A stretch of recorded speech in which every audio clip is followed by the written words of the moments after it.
Hello, hello, hello, hello, hello. And welcome once again to Not a Prog Reborn. This is, again, me looking back through, well, I guess not back through, but looking through the Final Fantasy Cross Magic the Gathering collaboration for cards that have been spoiled so far. Yesterday we did the two of the four deck lists in that were spoiled yesterday, and we're gonna wrap up with the remaining two deck lists that were spoiled. Just like yesterday, this is going to be exclusively the cards that are in the Commander product, or specifically for the Commander set. So even if there are cards that are in the Commander set or these Commander precons that are also legal in the standard product, in the FIN product, we're gonna save those for when we start talking about the standard set again, once we've accumulated enough cards to really dig into those.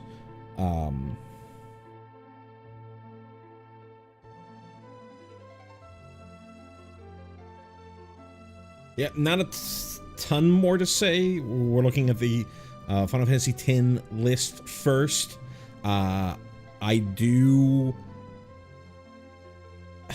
just like with 6 and 7, I have played Final Fantasy X, though I've really only myself played Final Fantasy X once through. I've watched a couple friends do playthroughs way back in the day when it first came out, and I've watched a couple of Let's Plays or even some speed runs more recently. But this is probably, of the games that are highlighted from these Commander products, Final Fantasy X is going to be the one that I'm going to be the most unfamiliar with. But luckily, when we get to Final Fantasy 14, I'm going to be very familiar with 14 and should be able to speak about them holistically. I do also play Magic the Gathering. I enjoy Perfect Time for a Train. I enjoy in paper. I mostly am a Commander player, but I do play a lot of Arena. I'm back-to-back Mythic in the last 2 seasons, been Mythic before plenty of times over the years, been playing Magic the Gathering off and on since Odyssey and Onslaught, and so I've got a pretty good understanding of the cards, how the cards work together, what are reprints, what are new to this product. As far as thinking about these cards, we're really just looking at these cards not as a, I shouldn't really say this, because we are thinking about the deck list, but I'm not going into this this preview or this look through like you might see on like an MTG Goldfish precon breakdown, where you might see, hey, this is the full list of cards in the deck, here's the mana base, how good is the mana base, what would you like to, what are some good upgrades, what's the, value of the reprints, is this a good value buy? That's not what I'm going to be talking about. I'm just really looking at the cards, talking about how I feel they play, how I feel they play well together, whether I think that this might be a good in the deck, or whether I think that this is better to strip out into its own deck, and then also note some of the references to Final Fantasy in the cards as well. So I think I got through all my spiel here, so let's go ahead and start off. And this is in no particular order, so we're gonna, and it includes reprints. So let's go ahead and start off with Temple of Plenty. This is a reprint of the Temple, the Scrylands that have been around since Theros Block. They just got reprinted in Foundations, I believe. They have been standard playable for some standard formats, but as in good enough to be played, not are legal. These days they're pretty on the weak end of dual lands. This one's a Selesnya dual land. Enters the battlefield tapped. When this land enters, scry 1, and you can tap to add green or red. Kilika Temple is either the temple, again, like I said, I'm going to be the most unfamiliar with Final Fantasy X. Well, I guess it is the Temple of Fire. So I think this is the first Cloister of Trials that you participate in with Titus as an actual guardian. Because I feel like the first temple, Yuna kind of does, you're on the outside and Yuna gets a veil for and all that stuff. This one, you're obviously going to get Ifrit from this temple. So I believe it's the second one. I can't remember if it's on the same, island chain, or whether you made it to mainland as Besaid and stuff like that. But this design I definitely remember.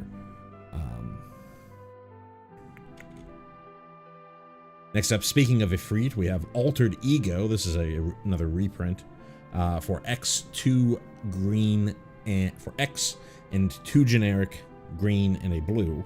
We get a creature shapeshifter at rare. The spell can't be countered. You may have this creature enter as a copy of any creature on the battlefield, except it enters with X additional +1/+1 counters on it. I think this is supposed to be the last fight against Yevon, where Yuna has to give up summon after summon, so that Yevon doesn't have something to attach onto, and you have to fight them at the end. And that would make sense with the mechanics being talked about here. As far as a card goes, 4 mana for a clone is kind of the going rate for clones. You can get it entering with a +1/+1 counter. I know the deck has a +1 or a counters matter theme, so that's nice. It can copy your opponent's creatures, which is always nice.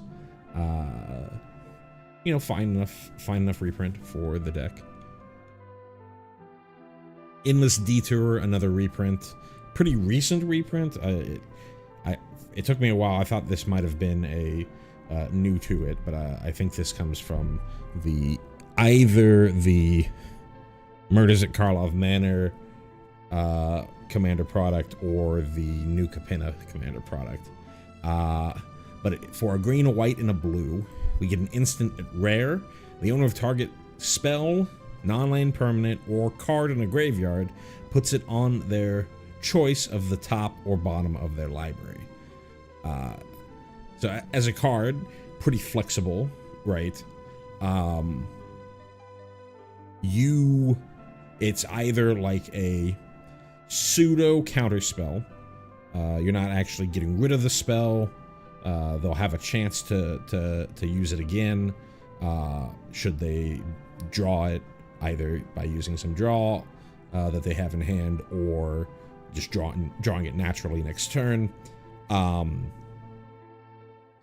It's bounce space removal for any non-land permanent that is problematic, or you can use it as sort of an expensive regrowth effect for something of your own that you want to bring back. Putting it onto your top of your library, that's more akin to like a Noxus revival than a regrowth, but it's still, you do this on since it's instant speed, you can do this on the end step right before your turn, get something back that they just dealt with, and have some nice recursion there.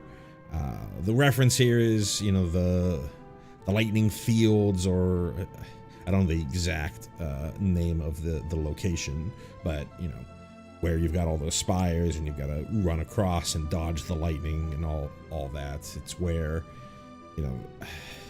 I think it's where you get Lulu's ultimate weapon, where you have to like dodge 200 lightning in a row or something like that, and would make sense for Endless Detour because you're gonna take a while to accomplish that task. Speaking of Lulu, we get our first new card of the product. For 2 and a blue, we get Lulu Stern Guardian. Legendary creature, human wizard at rare. She is a 2/3 with whenever an opponent attacks you, choose target creature attacking you, put a stun counter on that creature, and then you can go for 3 and a blue, proliferate. And this is the first instance of proliferate that we see. So choose any number of permanents and or players, then give each another counter of each kind they already have.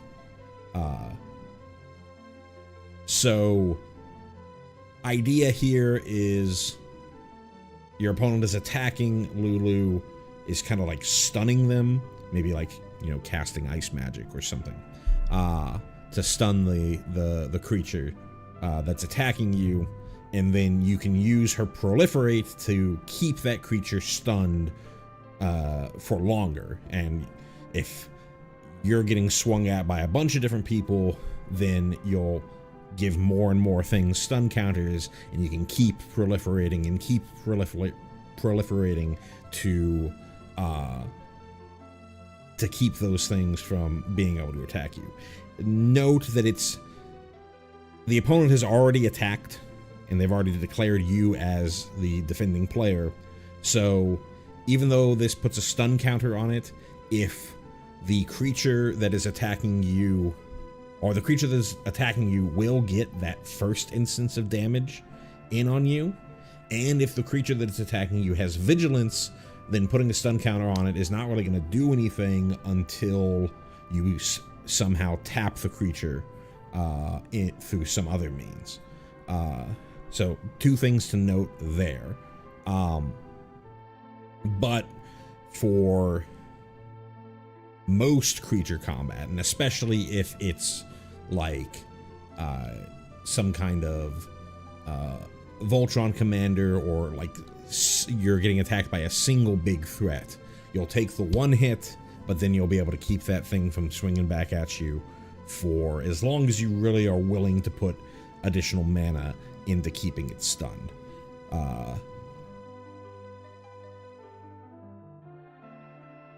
And then that's just her working together with her own ability. If you have additional counters, which this deck is trying to do, that you want to proliferate, just having a repeatable proliferate on a stick is pretty good. 4 mana is kind of expensive, but this is a precon. It's something that you can dump your mana into as the game goes longer, so that you can get an even more powerful creature, or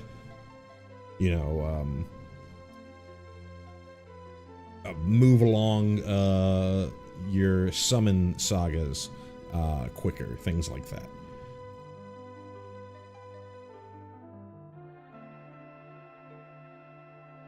Resourceful Defense, I believe this is a reprint, though I'm not 100% on this one.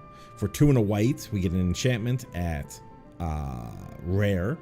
that reads, when a permanent you control leaves the battlefield, if it had counters on it, put those counters on target permanent you control.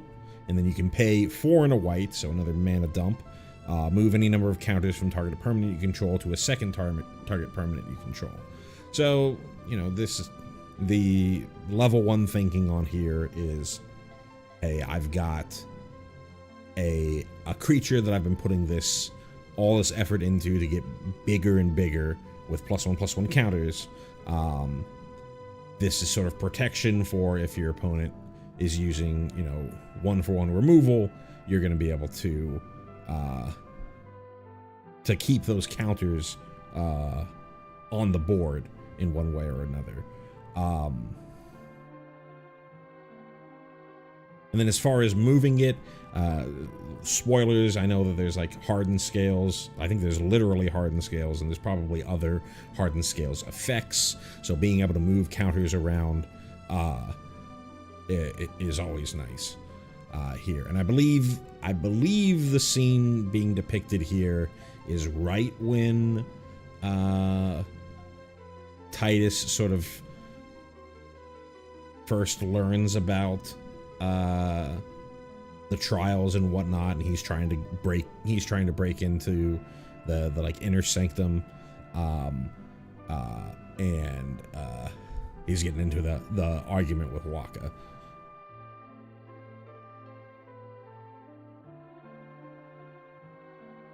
Hinterland Harbor. This is an obvious reprint, though it's always nice to see. Enters tapped unless you control a forest or an island. Taps for green or blue. You know, these are to me, they're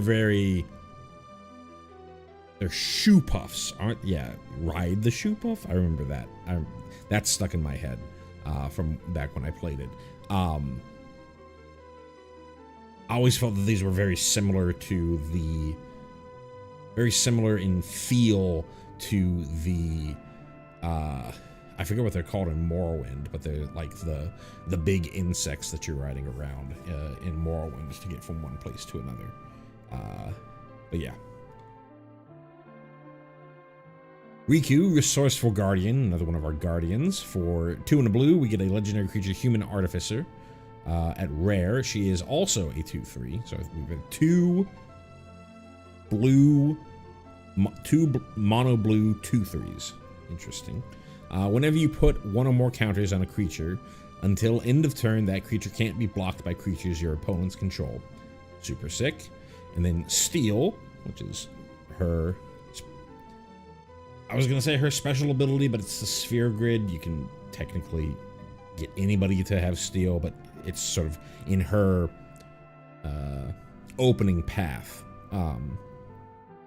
For a single generic, you can tap and move a counter from target creature an opponent controls onto target creature you control, but you can only do that as a sorcery. As a card, I think the top triggered ability is going to be far more relevant in sort of a generic game. Very likely that your opponents are going to have, you know, random +1/+1 counters or whatever have you on their creatures, and so being able to steal stuff is probably going to come up a non-zero amount of times. But whenever you get, since this deck is really thinking about counters, putting counters onto a creature and making them basically unblockable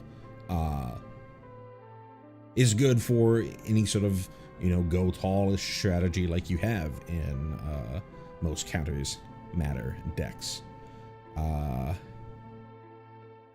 seems very synergistic with the rest of the Commander deck. We get an Evolving Wilds here. I think this is the only Evolving Wilds we have seen so far. Well, I shouldn't say that. So, I mentioned this last stream, but when you look at the actual deck lists, there are, in the mana bases, those mana bases aren't necessarily all specific to a single to the game that the rest of the deck is highlighting. So, for example, I think Battlefield Forge, which is taps for white and red, is found in both the FF7 and the FF6 decks, but it's depicting Juno. And so how I did that with this breakdown here is I just put the cards that were specific for that game in the breakdown for that game. So I don't know off the dome whether Evolving Wilds is in all 4 decks, but it's depicting a scene from FF10. Where this is, I think this is... Yeah, I think this is right when you're about to try and fight Sin. Yeah, combining, you know, the traditionalists and the Albed technology to try and fight Sin without, you know, doing the summoner cycle. And yeah, that's what Seymour here is referencing. As far as Evolving Wilds goes, you probably know it, but tap, sacrifice, search your library for basic land card, put it on the battlefield tapped, then shuffle. Perfectly good for a pre-con level mana base. Now, Blitzball Stadium. It was interesting to see that they didn't just do Strixhaven Stadium flavored artwork for Blitzball. They actually made a specific card, but Blitzball Stadium is X and a blue. You get an artifact at rare. When this artifact enters, support X. This is a first instance of support, so what that means is put a +1/+1 counter on each of up to X target creatures. So add a bunch of counters to your board, or I add 1 counter to a bunch of creatures on your board. And then go for the goal for 3 generic and tap. Until end of turn, target creature gains whenever this creature deals combat damage to a player, draw a card for each kind of counter on it, and it can't be blocked this turn. That's pretty good, right? You can just have X is equal to 0, so you can just plop this out in the early game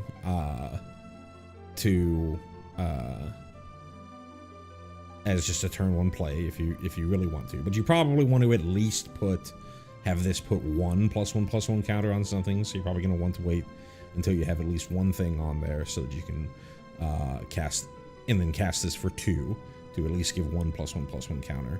But again, giving your big creatures unblockable and giving card draw on here, we'll have to keep in mind as we're looking through the cards how many different types of counters are in the precon. So far, we've just seen a lot of references to being able to move counters, and we have obviously, like here, references to +1/+1 counters, but it'll be interesting to see if there are other counters, shield counters, keyword counters, things like that. That you can put on your creatures in order to get even more card draw. But it seems like a pretty good artifact, in my opinion. Destroy Evil. So this is a reprint for 1 on a white. We get an instant at common. It has choose 1, destroy target creature with toughness 4 or greater, or destroy target enchantment. I think this is in standard right now. And this is when Yuna finally sends Seymour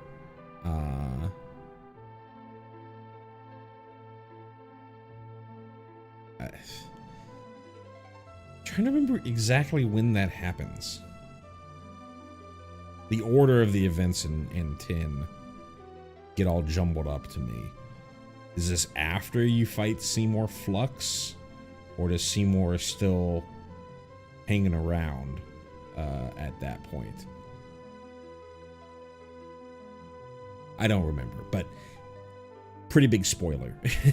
Seymour has already been dead for some time.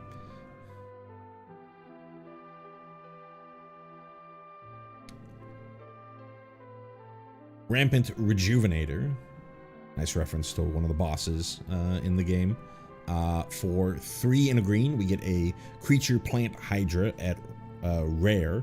It is a 0/0 with this creature enters with 2 +1/+1 counters on it. When this creature dies, search your library for up to X basic land cards, where X is this creature's power, then put them on the battlefield, then shuffle. So, worst case scenario, this is kind of like a delayed explosive vegetation.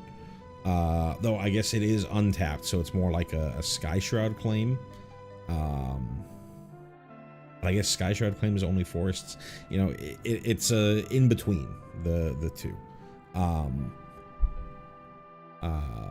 Which is nice. I don't really know if this is a reprint or not. But as far as the card goes, it's fine. If you can get more power onto it, you can ramp even more, and obviously with the ability to move counters around the board, you'll have a decent way to get more power onto it for a big explosive ramp turn. Pretty nice.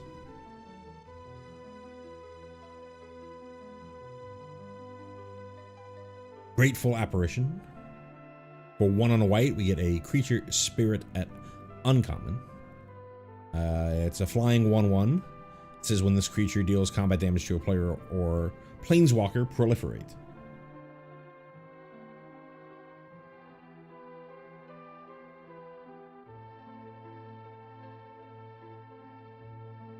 So another proliferate card.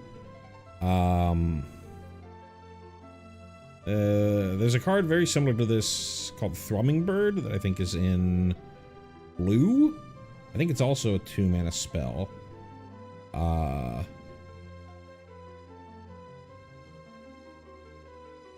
You know, Proliferate is an incredibly powerful effect. You often see Proliferate in toxic decks or poison decks. Here, it's trying to be a little more fair. You can also see Proliferate in, like, Planeswalker, Super Friend decks. I don't believe there's any Planeswalkers. I don't think that there's any Planeswalkers in Universes Beyond at all. Well, technically, there were Planeswalkers in the Adventures in the Forgotten Realms standard sets, which, if you want to squint real hard, it would be, you could call those Universes Beyond, because you had like Lolth and Zariel, Mordenkainen, stuff like that. But I think in like the unowned by Wizards Universes Beyond stuff, you're not gonna see in any Planeswalkers here.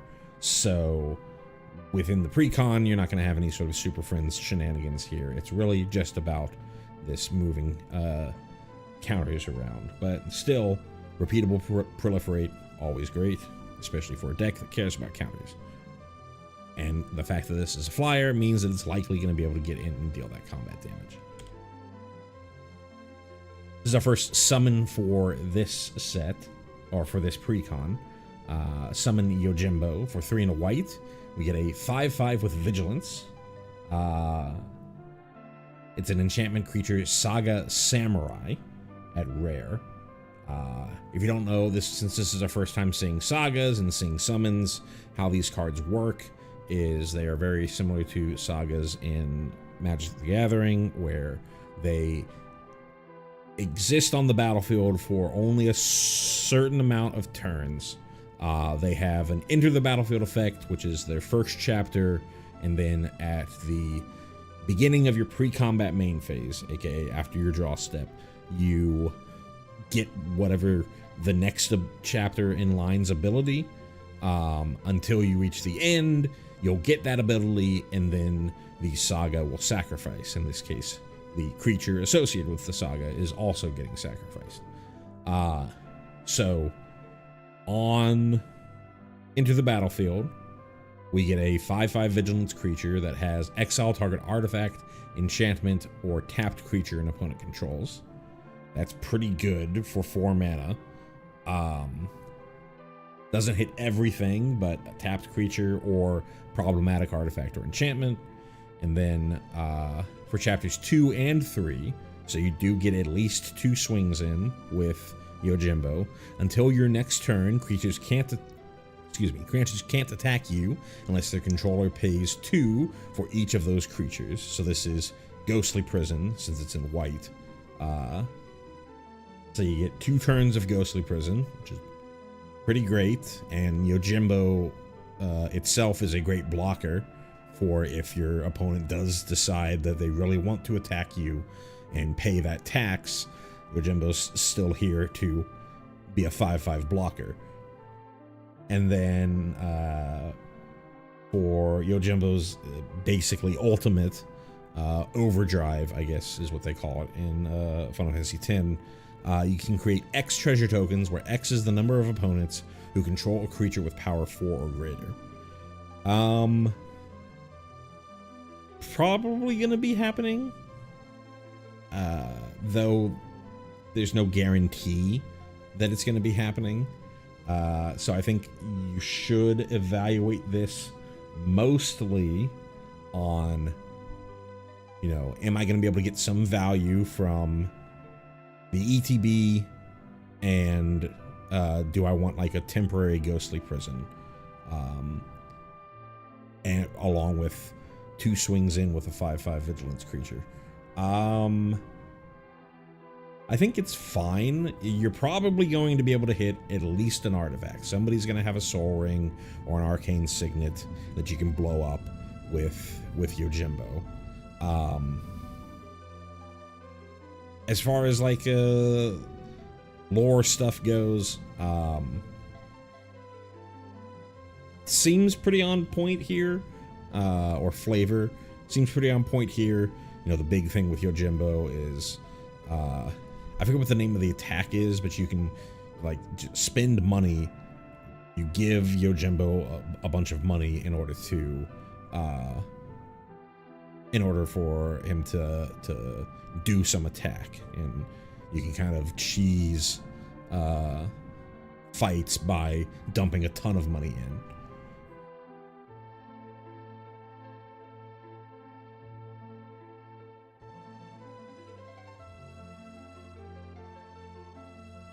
I think it's a fine card. Would have been better if there was some sort of guarantee that you're going to get some amount of treasure tokens, but it's totally fine. Tireless Tracker, nice reprint here. For 2 and a green, we get a Creature Human Scout at rare. It's a 3/2 with landfall. Whenever a land you control enters, investigate. First instance of investigate here. Create a clue token. It's an artifact with 2 sacrifice this token, draw a card. And whenever you sacrifice a clue, put a +1/+1 counter on this creature. So self-fulfilling way to put counters on a creature that can then get bolstered by moving counters around or doubling counters that are all throughout this deck.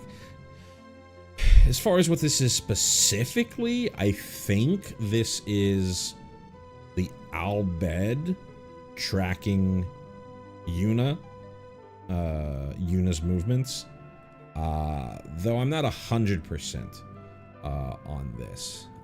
She's using technology here. She's got the goggles like other Albed are seen wearing, and this seems to be Yuna. I don't remember exactly where this is though. I think it's like the big city that they go to, sort of in the middle third of the game.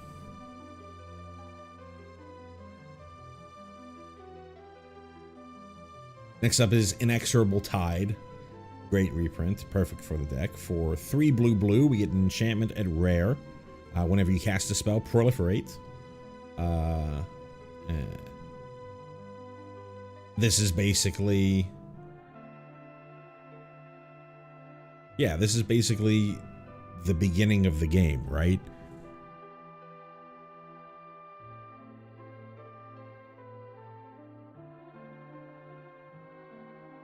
As far as the effect, Inexorable Tide's a great card for any sort of proliferate strategy. It's usually better in, well, for any sort of proliferate strategy.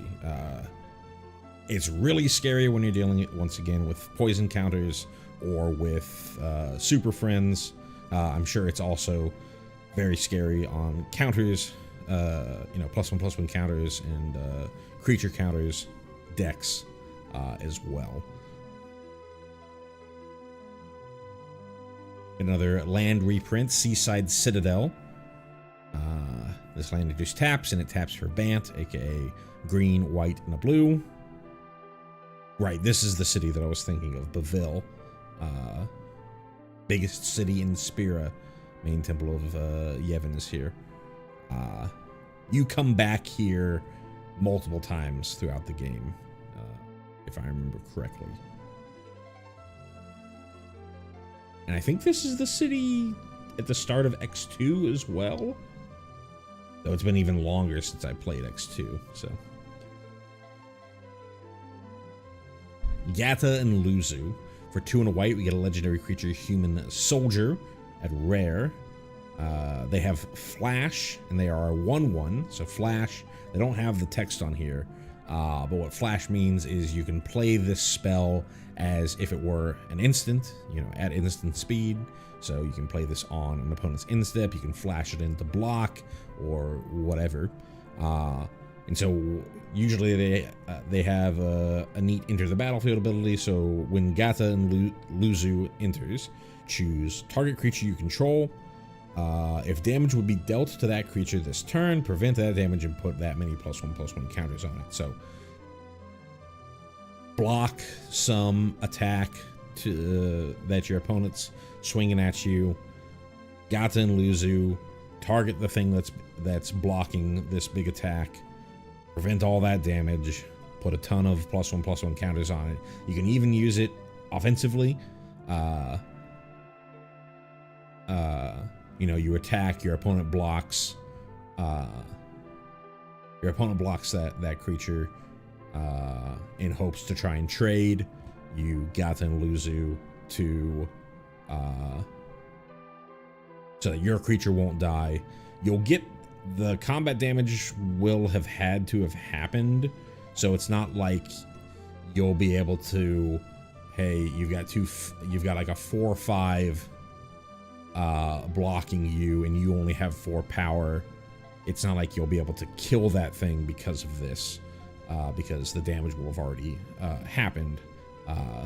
But still, and it does not specifically say combat damage. It just says if damage will be dealt to this creature. So if your opponent's playing, you know, a blasphemous act, you know, you Gata and Luzu in to I don't know, Titus or Yuna or some other creature that you want to make sure stays on the battlefield. You keep that creature alive and grow it by however much damage it was being dealt, and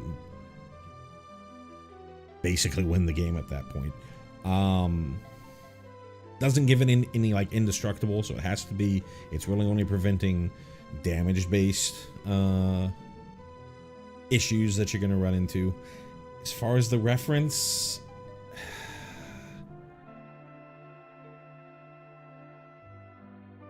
I don't really remember. Is this a summoner and guardian pair? The one that I can think of from, the one that I think of off the bat is there's that lady and her like boy toy, but this is not that. Yeah, I don't really know who these people are. Trying to look at the art to see if that helps any. Yeah, no, not ringing a bell. Hopefully somebody can chime in and give me the deets on who these folks are. Path to Exile, nice little reprint. For a single white, we get an instant at uncommon. Exile target creature. Its controller may search their library for a basic land card, put it on a battlefield tapped, then shuffle. This is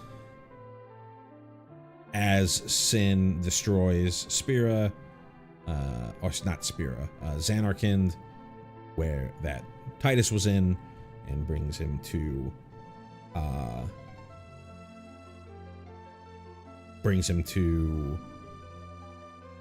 Spira. I have a couple people come in here asking about like selling or how much a card is or whatever. No, I don't. I don't know how you're getting here. This is just me going over the spoilers that were unveiled yesterday. You're welcome to stay around, but as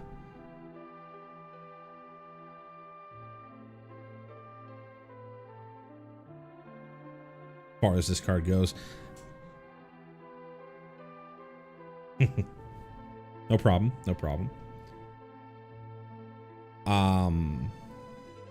It's cool you see the sort of like gaping maw that you see from Sin in that sort of opening tutorial section, and the famous quote from Auron at the end of that tutorial section. Pretty nice reference here.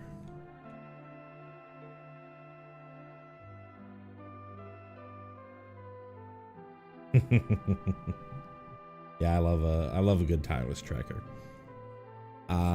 Tangled Islet. Right, we see Kilika Temple again in the background here. Another reprint. Just a tapped fetchable dual land. When I say fetchable dual land, if you aren't familiar with MTG, the fact that this land has the land types forest and island mean if you happen to have lands that search for non-basic forest and islands, then you can pull this out.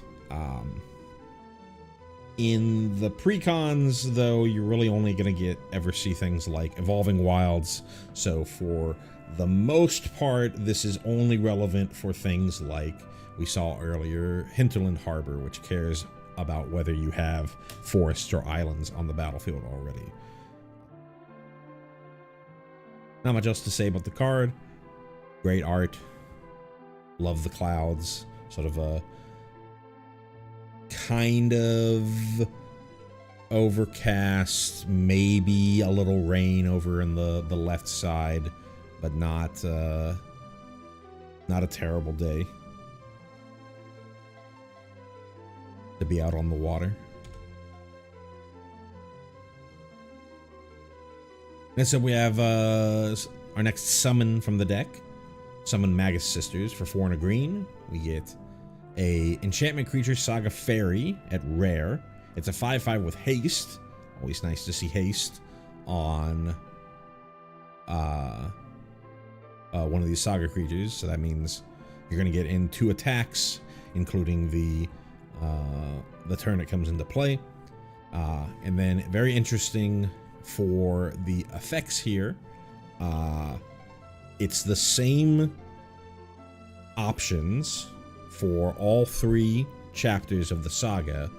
You just choose one at random. So it's like randomly which of the Magus Sisters is getting the attack in. So you could get, and it's not like choose one at random that hasn't been chosen. You could get the same attack all 3 times, or you could get 3 different ones. So your options are combine powers, put 3 +1/+1 counters on target creature. Defense, put a shield counter on target creature, you gain 3 life. And fight, this creature fights up to 1 target creature an opponent controls. All fine effects. You know, being a hasty creature, I'm probably gonna want to put the 3 +1/+1 counters on this, or on something else that can attack this turn. Though I think this is our first instance of a non +1/+1 counter in the precon that you can put on things, shield counters. And shield counters are very similar to Divine Shield. If you've ever played Hearthstone, you kind of get like a one-shot reprieve from dying. I think I haven't played a ton with shield counters. I think if it would be exiled, and I think if it would be, you know, have something where to give it, you know, minus enough toughness, on its toughness that it would die, that would get around a shield counter. But any sort of like destroy effect, or if it would die in combat, or if it would die to damage, then the shield counter pops rather than the creature dying. It doesn't like re-enter the battlefield or anything like that, so you don't get any like new trigger on enter the battlefield abilities or things like that, but it's a way to protect your creatures. Pretty neat card. 5 mana 5/5 haste with upside. Randomness always makes things a little awkward, but all of these are fine effects to get. So yeah, nice to see. And as far as the Magus Sisters, I'm most familiar with the Magus Sisters from 14, though they've obviously been in other Final Fantasies, including 10 here.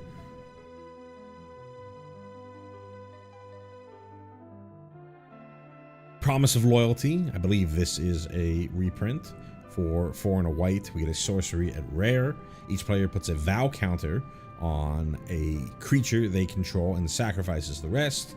Each of those creatures can't attack you or planeswalkers you control for as long as it has a vow counter on it. And the depiction here is the scene that you see just before you go into to Xanarkand to ostensibly get the final summon to defeat Sin, and then learn what's actually going on. But it's also the scene that you see at the very beginning of the game when you load it up, and I think also when you start the game, you get this like flash forward to this moment before you flash back to you inside Xanarkand. And the famous quote, "Listen to my story. This may be our last chance." Super cool depiction here. This is also another instance of a non +1/+1 counter that you can put on your creatures. I'd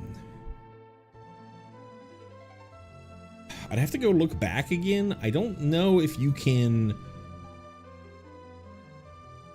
So you can, when you proliferate, you can get multiple vow counters on something, I believe, but I don't know if there's anything that allows you to move vow counters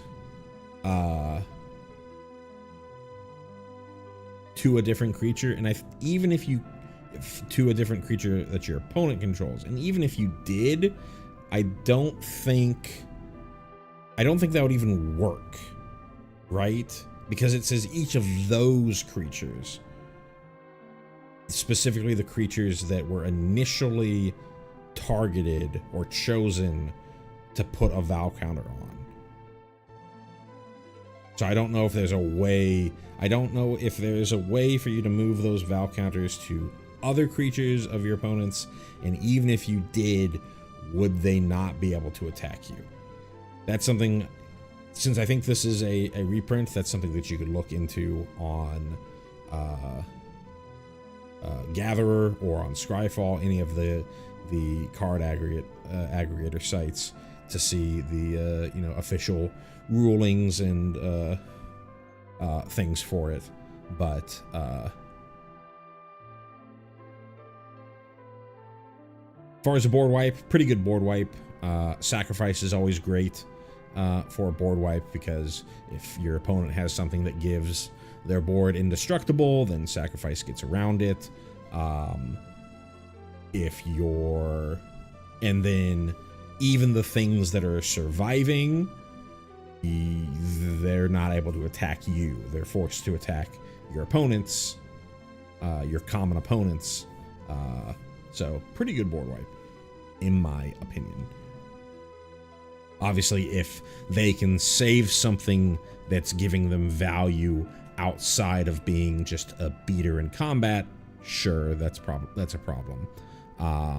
And it's them who's making the choice of what survives rather than you, like Eternal Wanderer might have,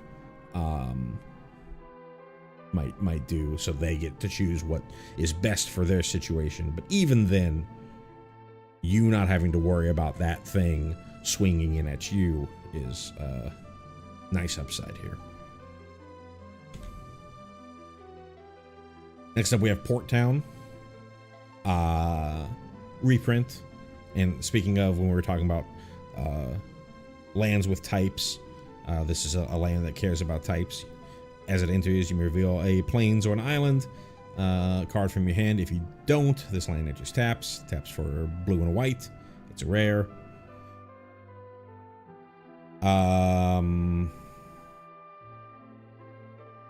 Yeah, I know this is where you have your Blitzball tournament. The name of the town I can't really remember off the top of my head. You see Yuna in the corner over here looking onward towards the Blitzball Stadium. This might be the same town where the famous laugh is. The famous laughing scene is.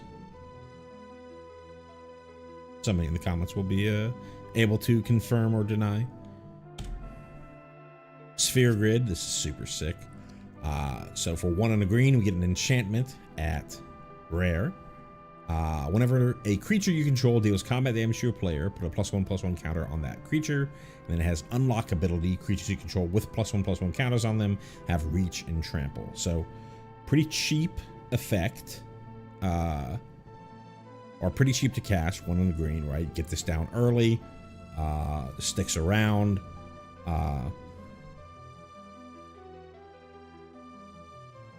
And either through some other means, like Tyler's Tracker gives itself +1/+1s. We saw the explosive vegetation on a stick that gives itself +1/+1. Bunch of different creatures you have already give themselves +1/+1 counters, which means that they'll have reach and trample, which means that they'll more likely be able to get in and deal damage, which means they're gonna more likely get +1/+1 counters.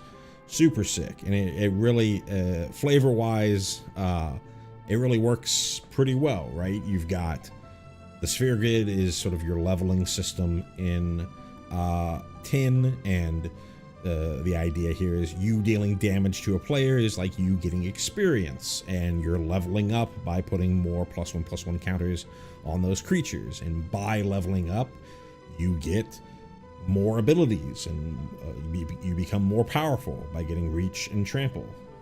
Super cool effect here. And somebody in the comments said this is going into their Shrufus deck. Yeah, absolutely. Any deck that cares about +1/+1 counters, this is super sick. Another comment here. I think the town was Luca, but don't quote me. I couldn't tell you whether you were wrong or not. So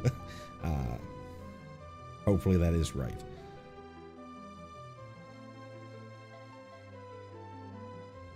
Nice little, well, depending on how you feel. Nice reprint, sick art, sick reference. Farewell for 4 white. We have a sorcery at rare. Choose 1 or more. Exile all artifacts. Exile all creatures. Exile all enchantments. Exile all graveyards. This is basically the very end of the game. With you know, they've defeated Yu Yevon. They Titus is gonna go away because Zanarkand is no longer gonna be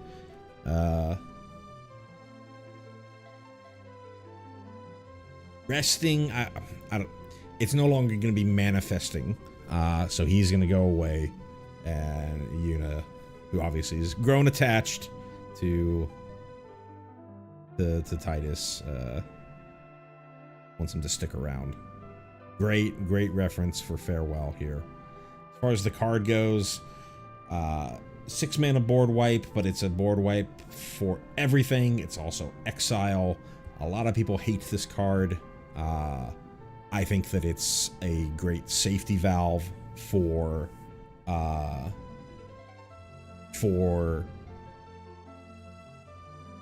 opponents doing nasty things.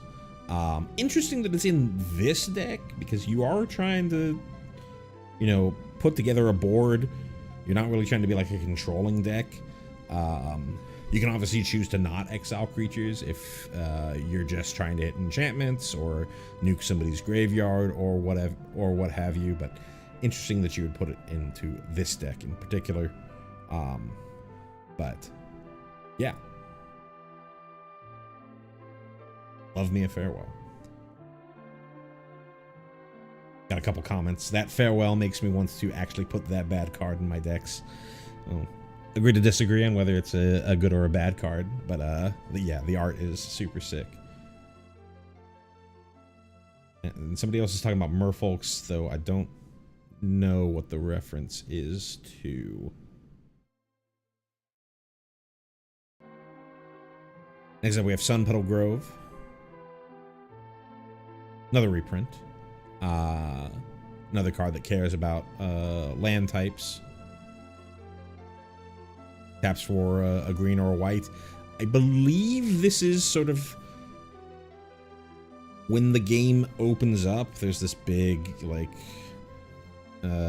savanna or plains, however you want to describe it, where you sort of get access to riding a chocobo around and whatnot. I believe that's what this is depicting, but I could always be wrong on that.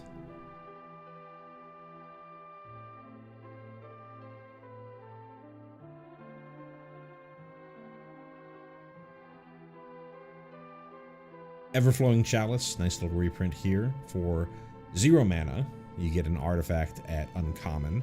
It has multi-kicker 2, so this is our first instance of multi-kicker. You may pay an additional 2 generic any number of times as you cast this spell. This artifact enters with a charge counter on it for each time it was kicked, and you can tap to add colorless for each charge counter on this artifact. It's obviously referencing sort of the Sphere Grid Trials, Cloister of Trials stuff that you do all throughout the game. That pedestal is fairly iconic. And this is super sick with all the proliferate cards that we've seen so far, because you cast this for 2 to get a counter on it, and then you can just keep going further and further with additional proliferate stuff. Got a question in chat. Are they showing any new spoilers, or this is just Commander decks again? So I'm just a dude. I'm in no way affiliated with Wizards of the Coast or Square Enix. I'm just a dude who's looking at these cards. Yesterday I looked at the last 2 Commander decks, and today I'm looking at I looked at 6 and 7, and today I'm looking at 10 and 14.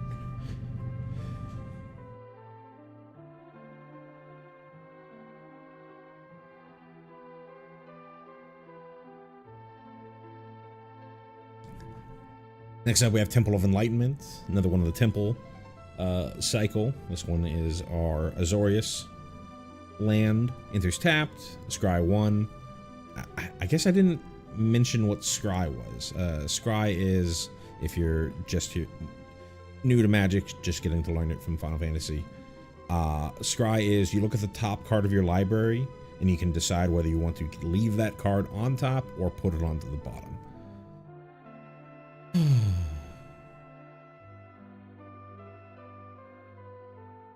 Yeah, this is just a location as you're making your journey to to Xanarkand.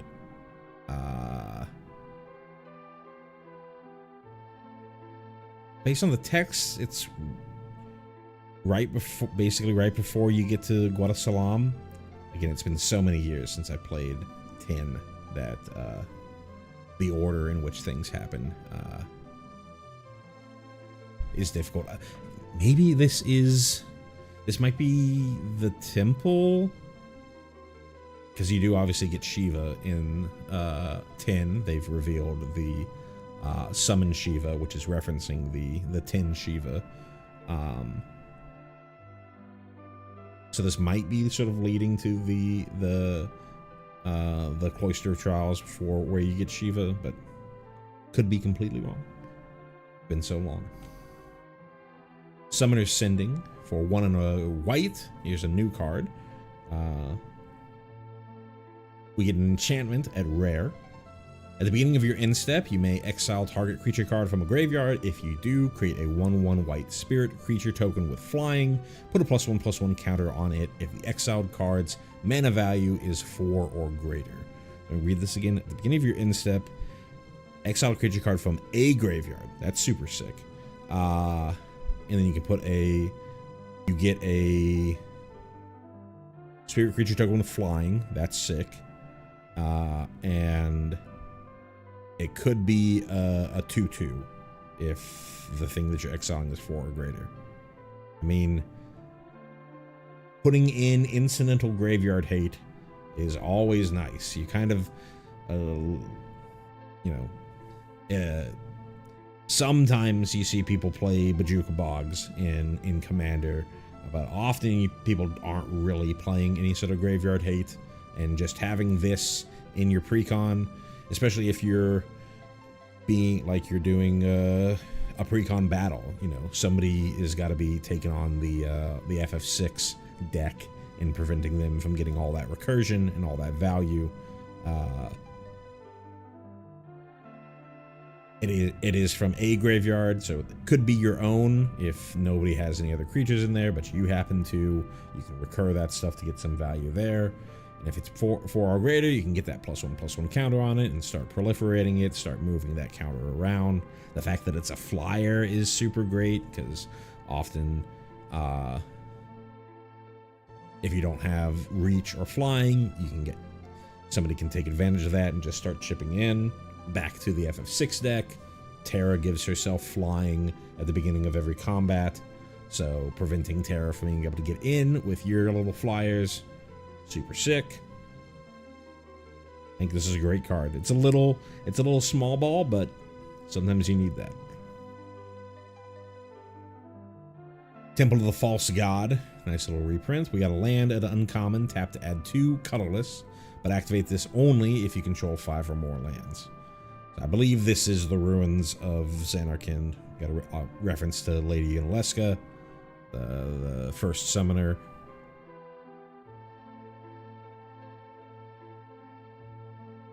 Nice little art piece, and you see all the spirits, the wisps floating around.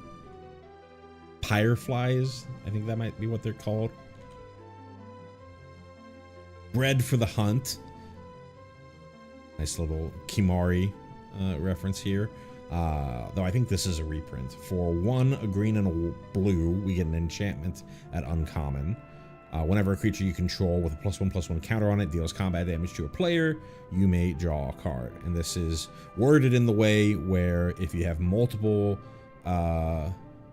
creatures that have +1/+1 counters on them deal damage to a player, you'll draw a card for each of them, rather than only one per player that you're attacking. This is right when you make it to Mount Ronso.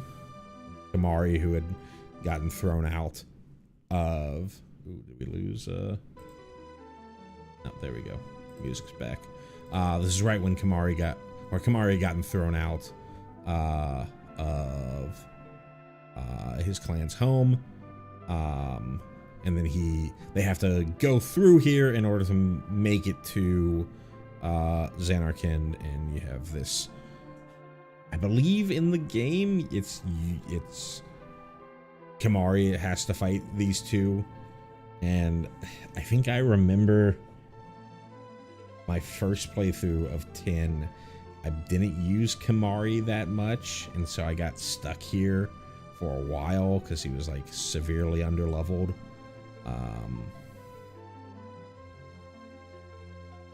But yeah, cool reference. Hornless. Collective effort. We got another nice reprint. For 1 white, we have a sorcery at rare. It has escalate. Tap an untapped creature you control. It's the first instance of escalate.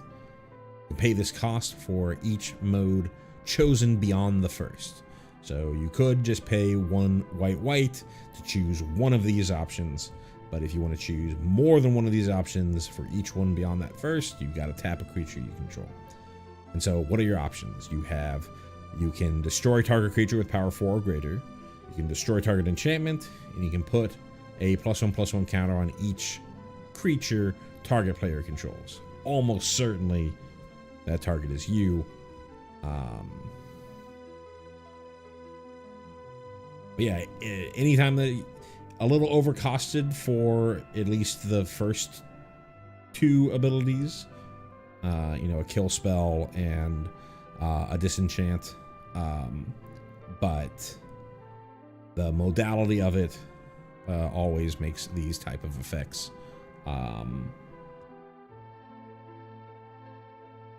more powerful than they initially seem.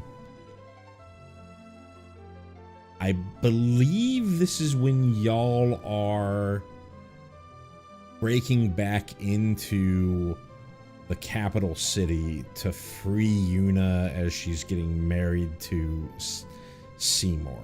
I think that's what's being depicted here.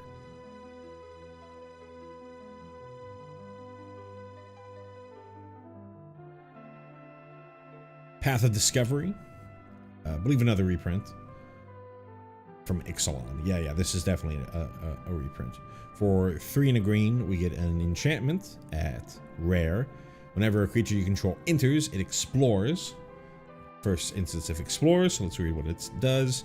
Reveal the top card of your library. Put that card into your hand if it's a land. Otherwise, put a +1/+1 counter on the creature. Then put the card back or put it into your graveyard. Explores all over the place in standard. It's a very good effect, and it's a good way to get +1/+1 counters on creatures that otherwise wouldn't have the ability to get +1/+1 counters on them. This is super great if you have any sort of like token strategy as well to go along with your +1/+1 counter strategy, because it doesn't say non-token, so each token that you get can explore, and explore is great to dig past those lands and find actual gas in your deck, whether you're looking for a particular answer or just want more fuel to keep putting the pressure onto your opponents. I believe this is kind of like the first time that you leave that you're making a trek from one of the trials to another one of the trials. I believe that's what we're seeing here.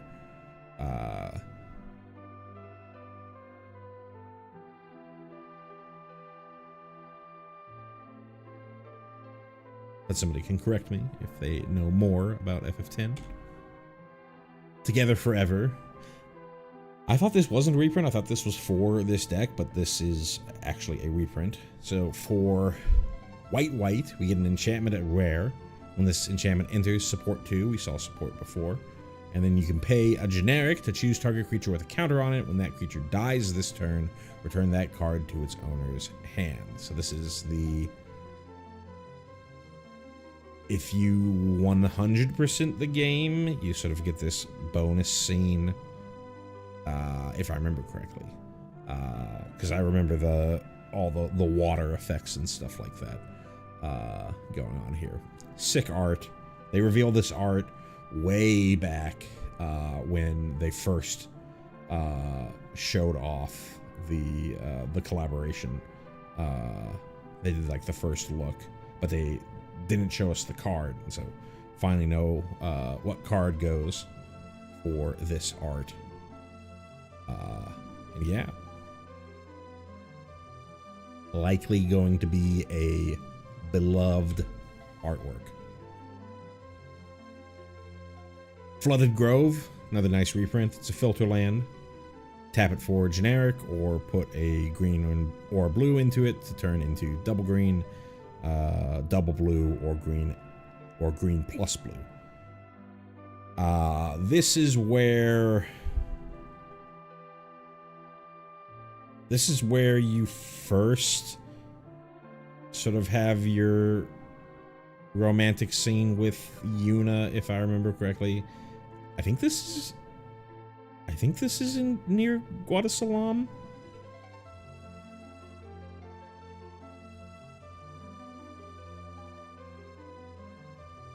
That seems right.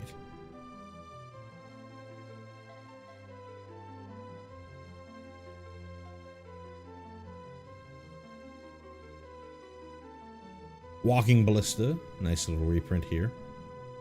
For XX, we get an artifact creature construct at rare. This creature enters with X +1/+1 counters on it. Put 4, or you can, for 4 generic, you can put a +1/+1 counter on this creature, and then remove a +1/+1 counter from this creature to deal 1 damage to any target. And it normally is a 0/0, so you have to at least either have some way for it to enter with additional power on it, or at least pay 2, otherwise it's going to just die. But obviously with any proliferate strategy, like what this deck is trying to do, or the ability to move counters from one thing to another, Walking Ballista is terrifying. It's a combo piece that's been banned in many formats.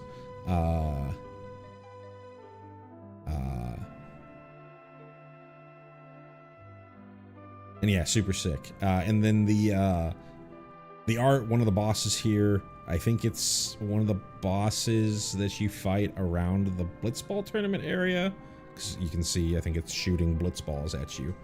But yeah, love to see a Walking Ballista.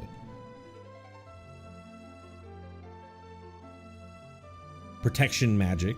I believe this is new to this precon. For 1 and a blue, we get an instant at rare, put a shield counter on each of up to 3 target creatures. So here's another non +1/+1 counter that we were trying to pay attention to for things like proliferate. And we talked about shield counters. Here's the actual reminder text on shield counters, since when we saw it before, we didn't have it. So yeah, damage-based removal, or combat damage that would remove it, or destroy effects, then the shield counter is removed instead. But sacrifice, exile, or -X/-X would still kill a creature with shield counters on it.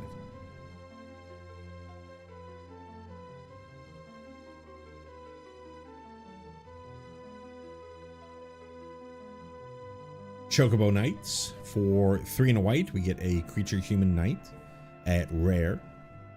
It's a 3/3 that whenever you attack creatures you control with counters on them, gain double strike until end of turn. That is terrifying, especially if you can get a wide board or a tall board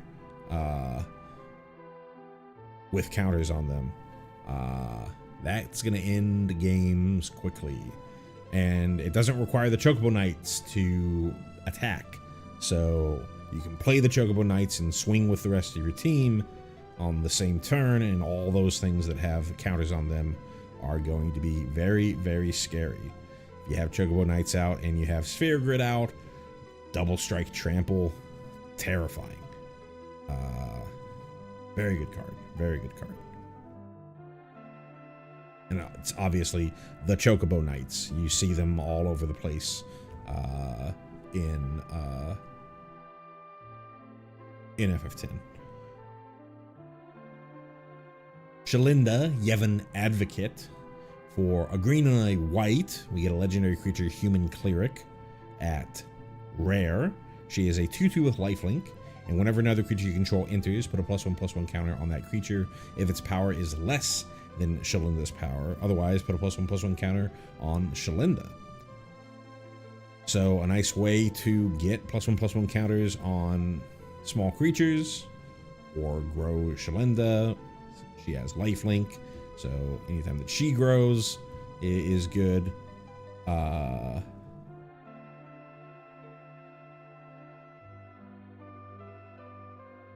far as the character goes, I think you see her.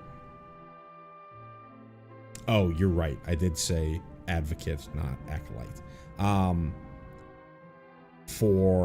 You see her, I feel like you see her multiple times in the story, because she's also making the same pilgrimage that Yuna is.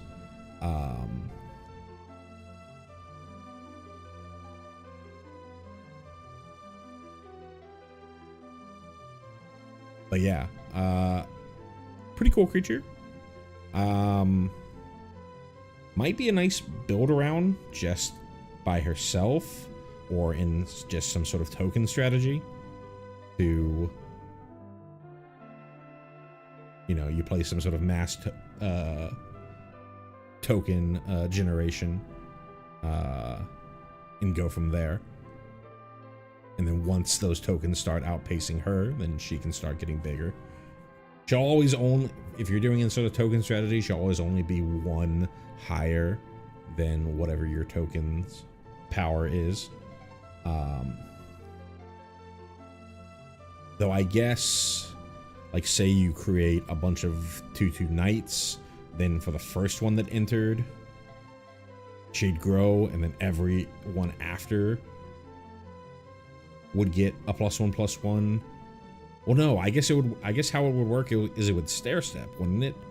So say I created 4 2/2 knights, then she goes to the first one enters. She goes to a 3/3. But I guess they all enter at the same time, so maybe I'm overthinking it. Because she would go to a 3/3, and the others have already entered. But maybe the order of the stacks, I don't know. Somebody who knows a little bit more about the mechanics would be able to tell me if it's gonna stair step up, or whether she would only grow once. Some comments in the chat. Am I doing the Terra deck next? I actually did the Terra deck yesterday, so if you want to go and check out past live streams, you can go see my thoughts on the Terra deck. We're going to be doing the Final Fantasy XIV deck after this one. Another person saying Gave Guru of Spores would love her. Not familiar with Gave. I've heard of the card, but I'm not familiar with the gameplay of it. But yeah, sure, a lot of decks would find her great.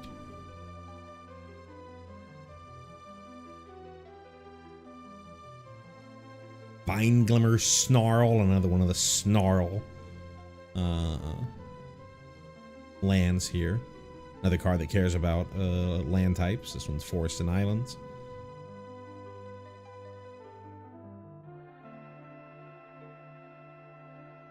We see a reference to Inama from my initial scan of the deck.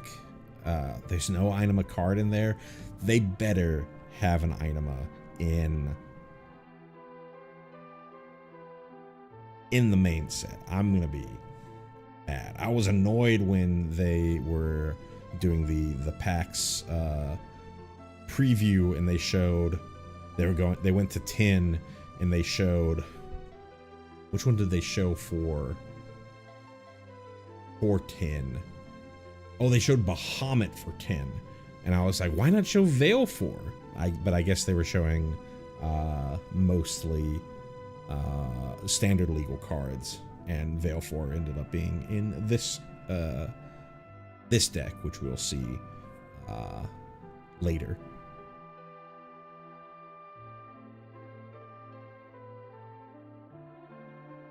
Scholar of New Horizons. I was wondering if this card was going to be in this deck, and I'm glad to see it. For 1 and a white, we get a reprint. Creature Human Scout at rare. It is a 1/1. Excuse me. It is a 1/1 with this creature enters with a +1/+1 counter on it, and then you can tap to remove a counter from a permanent you control. Search your library for a Plains card and reveal it. If an opponent controls more lands than you, you may put that card onto the battlefield tapped. If you don't put that card onto the battlefield, put it into your hand, then shuffle. So, great white catch-up ramp, especially for a deck that cares about putting +1/+1 counters on things. It is kind of weird in this deck, because you are playing green, so like, do you really need catch-up ramp? Just play rampant growth and cultivate and whatever have you in green, but a fun little reprint here regardless. We have an Albed Merchant showing things off.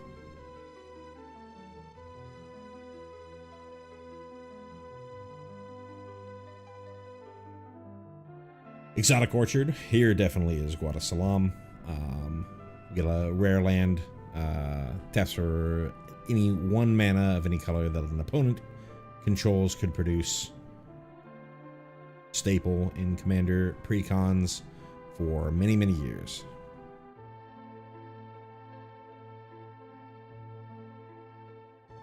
Sun Scorch Regent.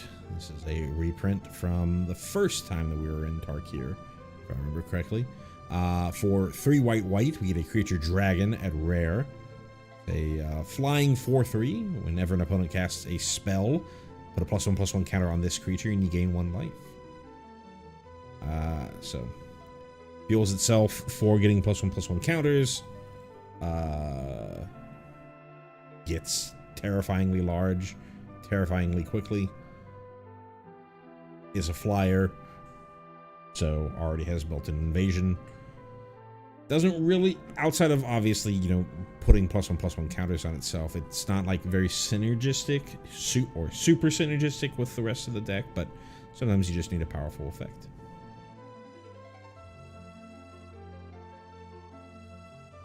And right, yeah, this is, I believe, when you first, or when you're breaking into Beville to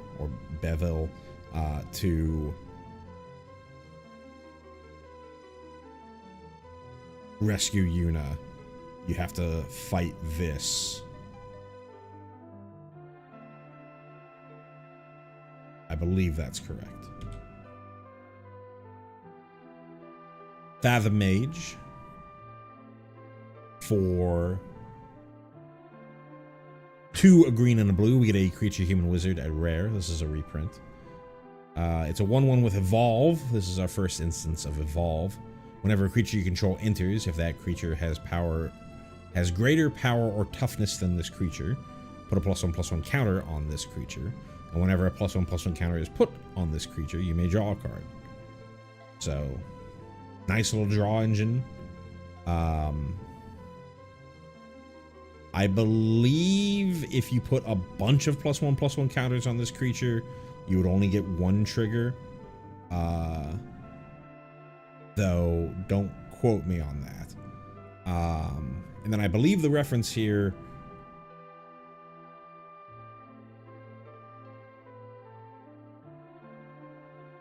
I was gonna say this is the lady with the boy toy, but I felt like she had black hair. So maybe I'm misremembering what this is a reference to. You draw a card for each +1/+1 counter. Thank you so much. So yeah, that's even better, especially with all the mass +1/+1 counter moving that you have in the deck. So if you need to refuel, just move that stuff right on over.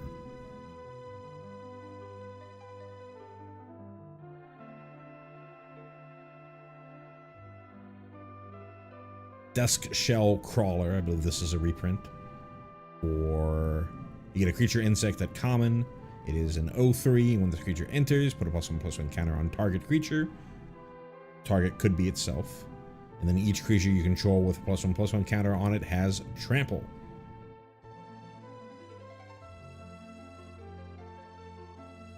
I think this is the creature where you first get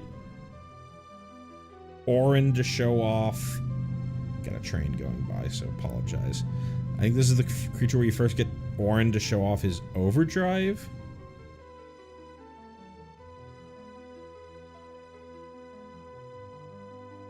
As far as the effect goes, you want to have, you know, there's a number of creatures that have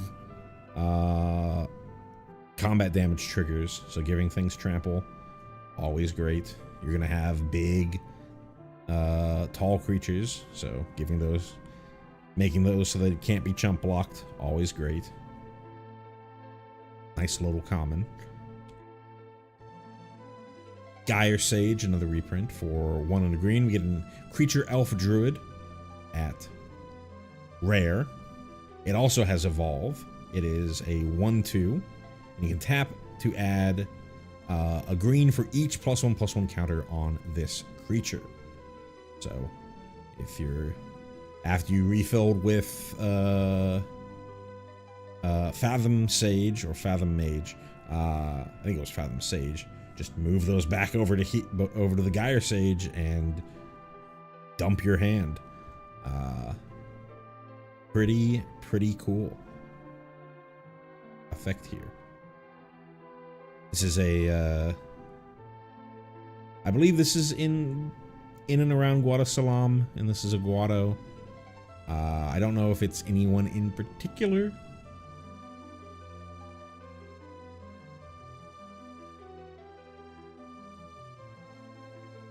We got Waka, Devoted Guardian. For 2, a green and a white, we get a legendary creature, Human Warrior at rare. Waka is a 4/4 with reach and trample. So built-in trample there, and reach is nice. Whenever Waka deals combat damage to a player, or we already have trample, so we don't have to worry about too much about being able to get in. Destroy up to 1 target artifact that player controls, and put a +1/+1 counter on Waka. Waka again being very racist toward Albed, destroying their artifacts. In Blitzball Captain, at the beginning of your instep, if a counter was put onto Waka this turn, put a +1/+1 counter on each other creature you control. That's pretty powerful. So likely gets a +1/+1 counter on himself through his combat trigger, because he has trample. Likely gonna get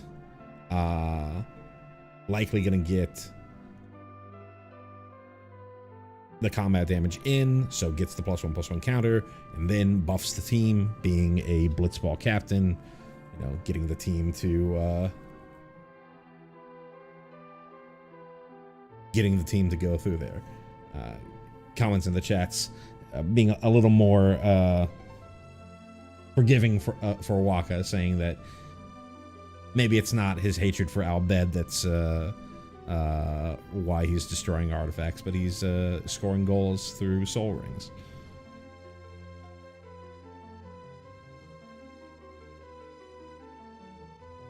Pretty good card.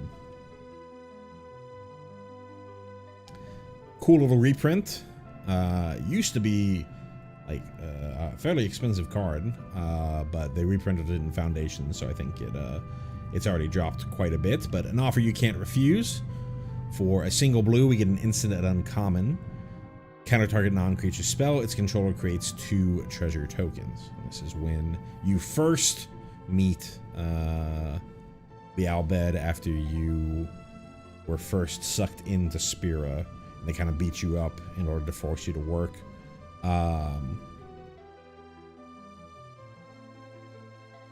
In Casual Commander, I think an offer you can't refuse isn't really that powerful, but you know, putting a counter spell in a precon is already, you know, taboo. And a 1 mana counterspell in a precon, it can be nice. Protect your mostly tap out to keep your pressure on and protect your creatures from a board wipe is nice.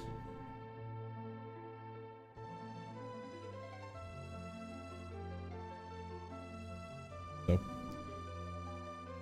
good for the strategy. Speaking of that green ramp that we were talking about when we were talking about Scholar of New Horizons, here's one of them. Farseek, for 1 on a green, we get a sorcery at common. Search your library for a plains, island, swamp, or mountain card. Put it onto the battlefield tapped, then shuffle. So, again, we talked about lands that have land types on them. So, those dual lands that we saw that had those land types, you could find one of those and put it onto the battlefield here. It doesn't specify that it has to be basic. Yeah, this is a guy you see fairly early on in the game when you first sort of get out to traversing the world.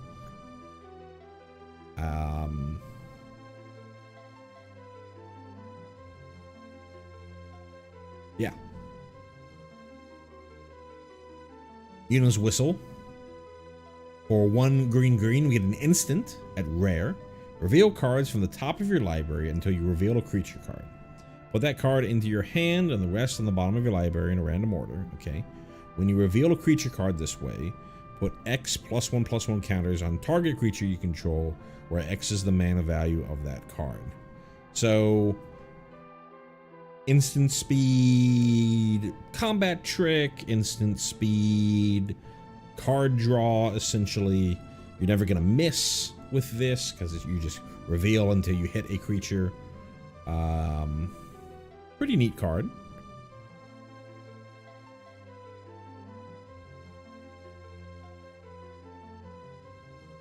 And the reference is pretty obvious.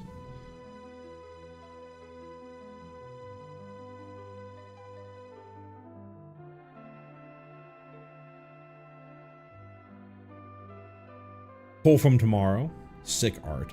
For X blue, we get an instant at rare.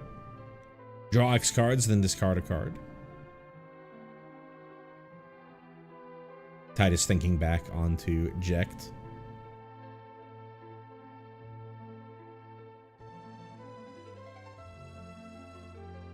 His old man, my old man.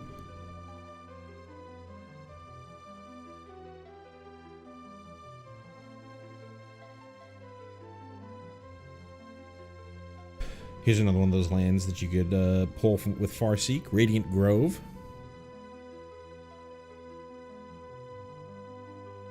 Taps for green and white. Enters tapped.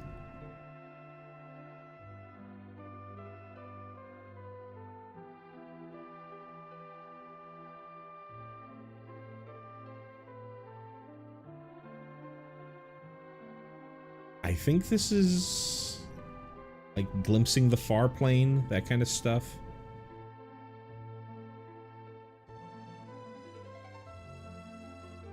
It's definitely the reference that we're getting here with Riku. Somebody mentioned a while ago about nesting grounds.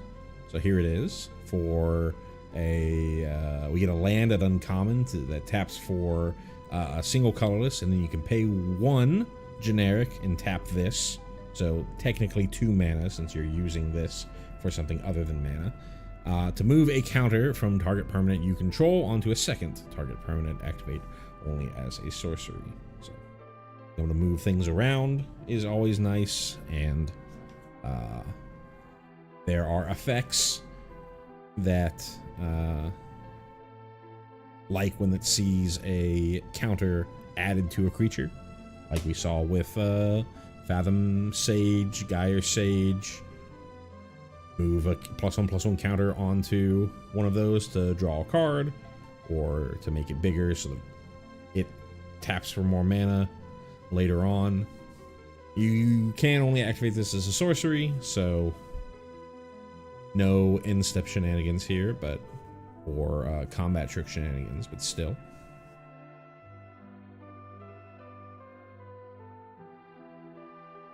And right, this is kind of in the forest area near Guadasalam, if I remember correctly.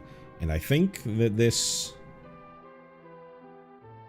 some like hidden treasure or something related to these butterflies.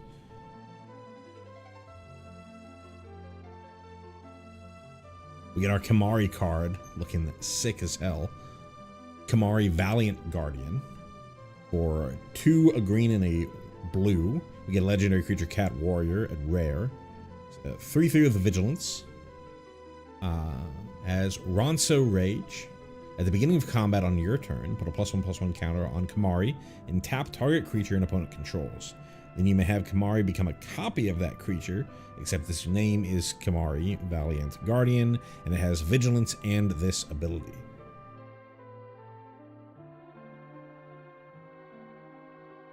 It's super sick.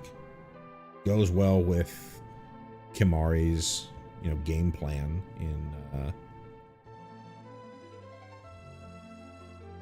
in 10.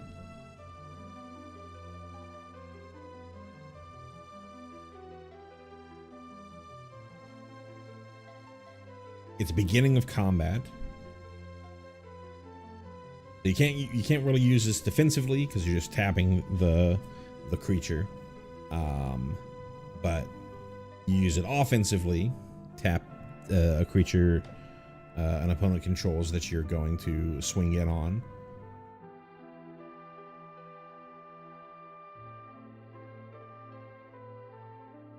No haste, so your opponent will be able to see it coming.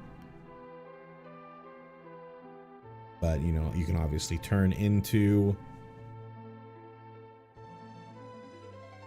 things that have attack triggers, because this is a beginning of combat trigger, so we haven't actually technically gone to attack yet. Anything that has combat triggers, instep triggers, etc., etc. And this isn't a... you don't return to Kimahri to just base Kimahri at the instep. You just stay as whatever creature that you're cloning with Kimahri until you decide to become something else. Pretty cool ability and effect, and pretty scary threat if it sticks around on the board.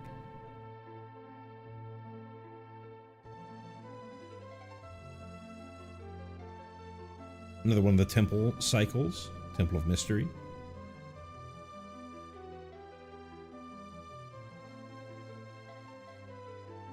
Temple in the Calm Lands. I forget which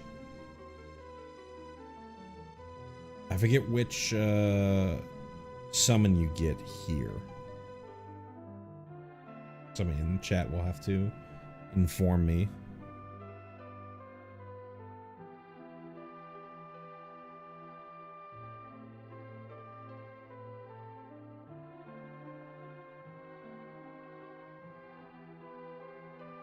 Overflowing Basin. One of the filter lands, one of the bad filter lands. It only turns into green and blue. Nice little Pyreflies.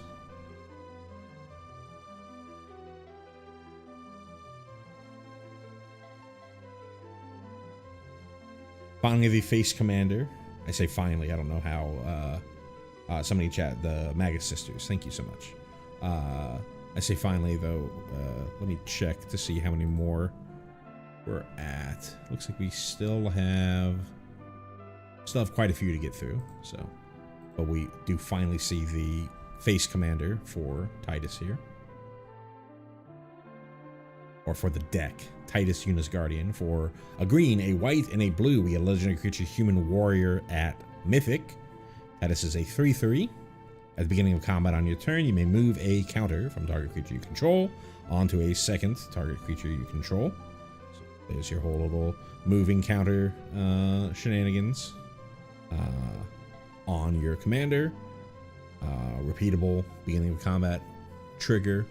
And then has Cheer Whenever one or more creatures you control with counters on them deal combat damage to a player, you may draw a card and proliferate. Do this only once each turn. So while this is written in a way where if you could be able to attack multiple opponents and get the trigger to happen multiple times, they do have the limiter on that you can only do this once each turn. Regardless, almost certainly going to be able to have creatures. Your creatures are going to have counters on them, just based off of the way that the deck is built. And repeatable card draw, repeatable proliferate, still a pretty powerful commander here.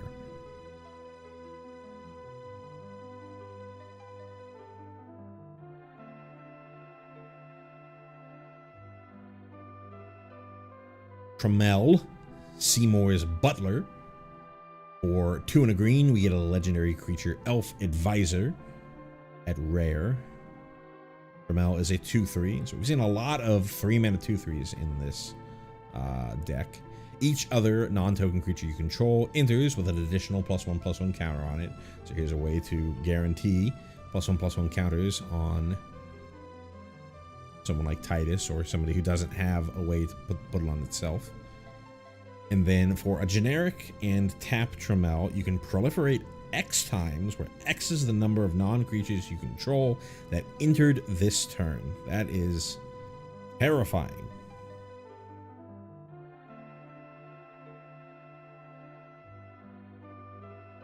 Combo that with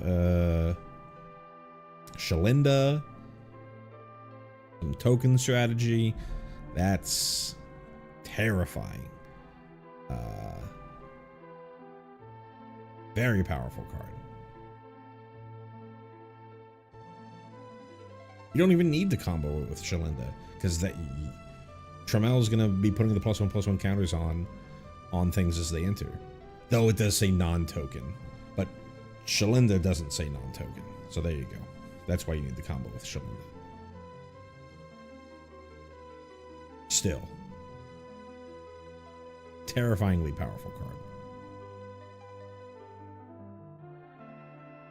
Our alternate commander for the deck is Yuna, Grand Summoner. For 1, a green, a white, and a blue, we get a legendary creature, Human Cleric at Mythic.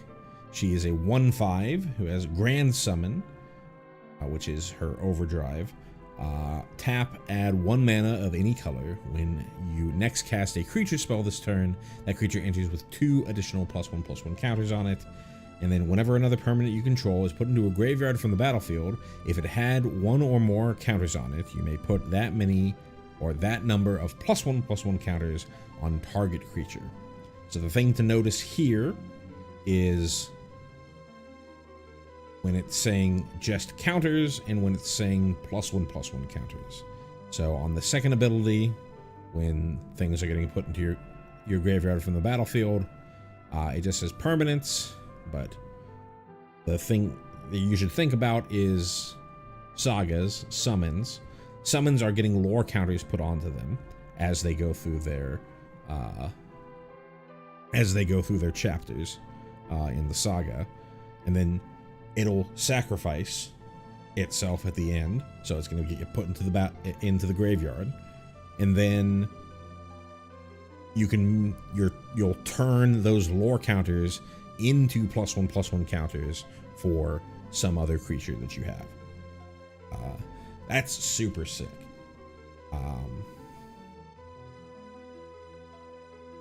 Plays obviously very well with the summon mechanic, though also plays decently with just other sagas, if you want to use her as like a saga commander.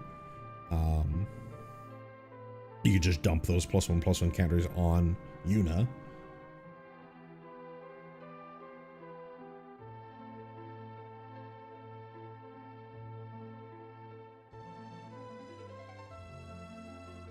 Pretty darn powerful, in my opinion. And a beautiful card art. People die and Yuna dances. Speaking of summons, here is Veilfor. For 4 and a blue, we get a enchantment creature, Saga Drake, at rare. Baleful is a 5/4 with flying that has sonic wings. So its first chapter is each opponent chooses a creature with the greatest mana value among creatures they control. Return those creatures to their owner's hands. Super nice effect. And then the next 3 chapters are all the same. Tap up to 1 target creature and put a stun counter on it. A very, very good, like, mid-rangey card. This would be sick if it was in standard. Bounce the biggest thing. May not be the scariest thing, but bounce the biggest thing on each of your opponents. And then just start stunning everything else they've got. And keep in mind that those stun counters can be proliferated on. So if you have proliferation effects in your deck, Thumbing Birds, we saw, I forget the name of it, but it was the 1 and a white flying 1/1 that proliferated if it dealt combat damage. Keep those things locked down for many, many turns.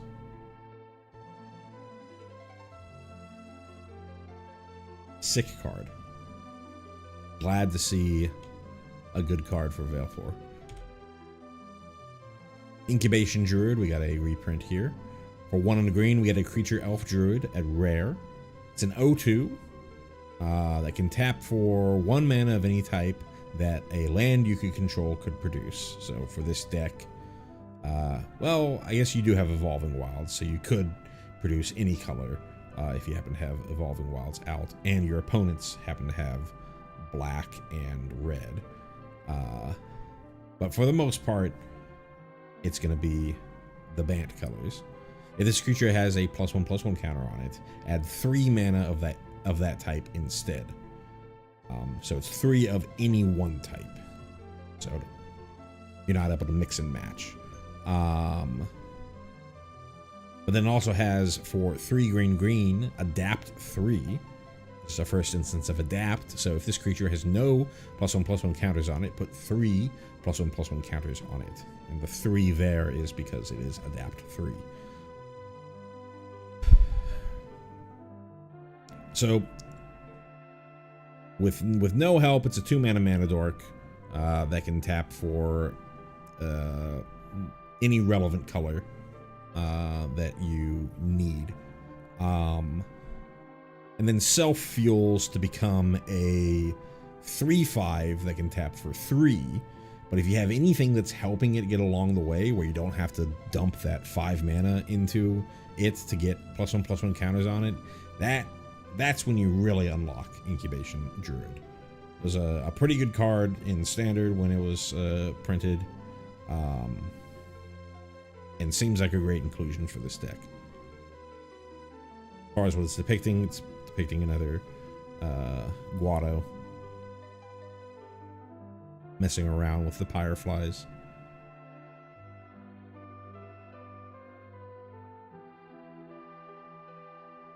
Arcane Signet. Here's the Arcane Signet for the Final Fantasy X deck.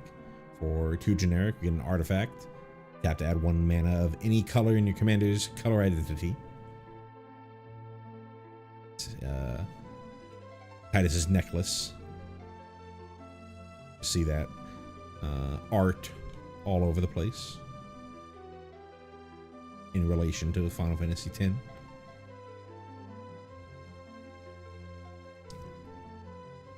Command Tower. Here's the Command Tower for the Final Fantasy X Commander Precon. Tap to add 1 mana of any color of your commander's identity as a land. This is, I believe that's the Blitzball Stadium in Xanarkand during Titus's time.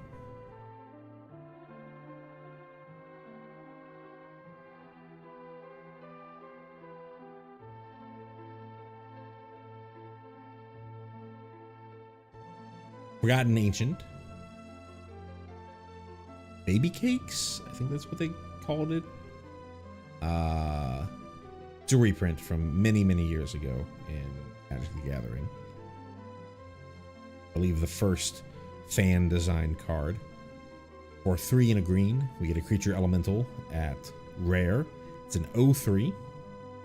Whenever a player casts a spell, you may put a +1/+1 counter on this creature. A player includes you. And at the beginning of your upkeep, you may move any number of +1/+1 counters from this creature onto other creatures. So, sort of build up counters on the Forgotten Ancient, and then you can move it to something that would have more use for it, such as the Fathom Mage, or the Gyre Sage, or just whoever you're trying to get your beat down on.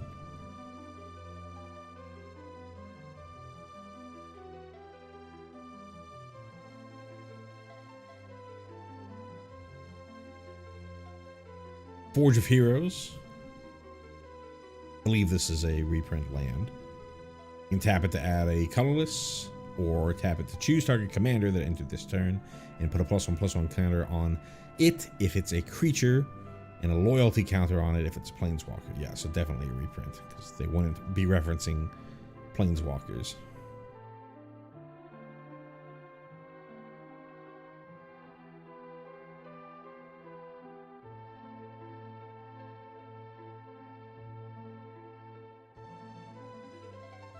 I think this is one of the, like,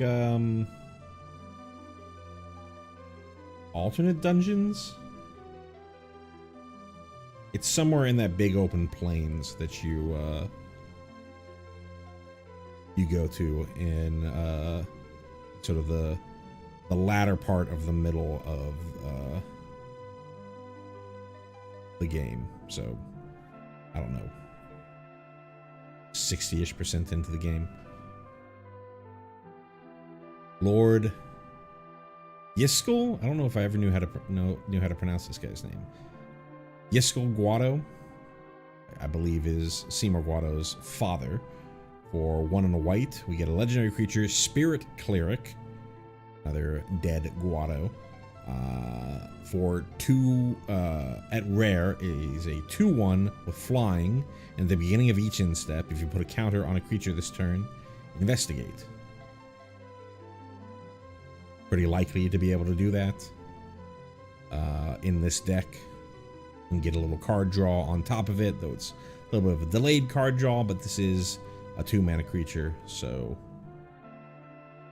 you gotta jump through a little more hoops. But you can also, depending on the deck, having those artifacts might be beneficial for your deck.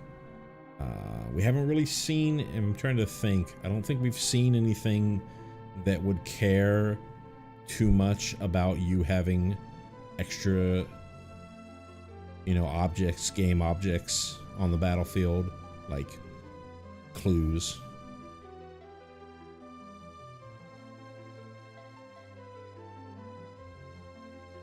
Regardless, totally reasonable card.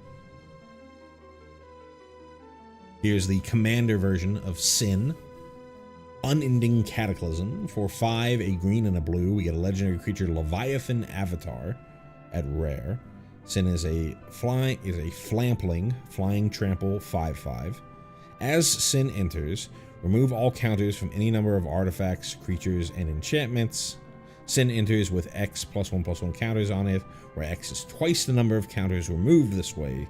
And then when Sin dies, put its counters on target creature you control, then shuffle this card into its owner's library.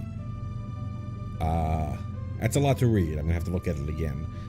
Should note that the first ability, that's not one of those keyword abilities, is an as enters ability. So that's gonna happen without your opponent being able to interact with it. So you'll be able to remove counters from whatever, and if I'm reading correctly, it doesn't look like it matters whether you own those counters or whether they're on things like your opponent's. If your opponent is playing Everflowing Chalice, just make it an absolutely worthless thing there. If they're, well, you can't remove it from Planeswalkers. That would have been sick if you could remove it from Planeswalkers. Just a mass Planeswalker removal. But yeah, it just sucks up all these counters and comes in as absolutely huge flying trample creature, which makes sense for having to pay 7 mana for it. If you can reanimate this somehow, which probably not going to happen in this deck, but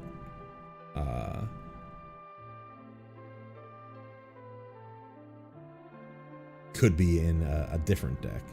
And then when Sin dies, put its counters on target creature, then shuffle this card into its owner's library. So just like Sin, when you defeat it using the normal method of the final summon, it's just gonna come back later.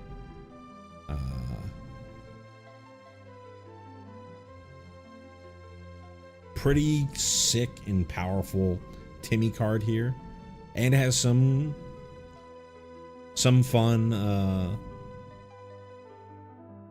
effects by being able to hose things of your opponents if they are themselves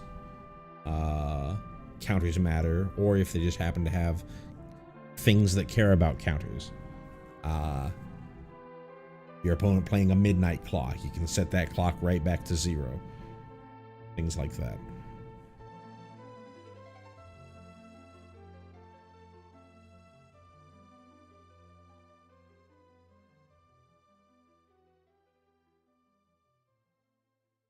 Next up, we have this deck's Soul Ring.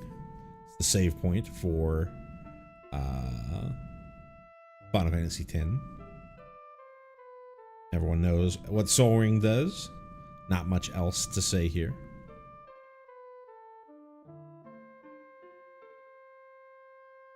Bane of Progress.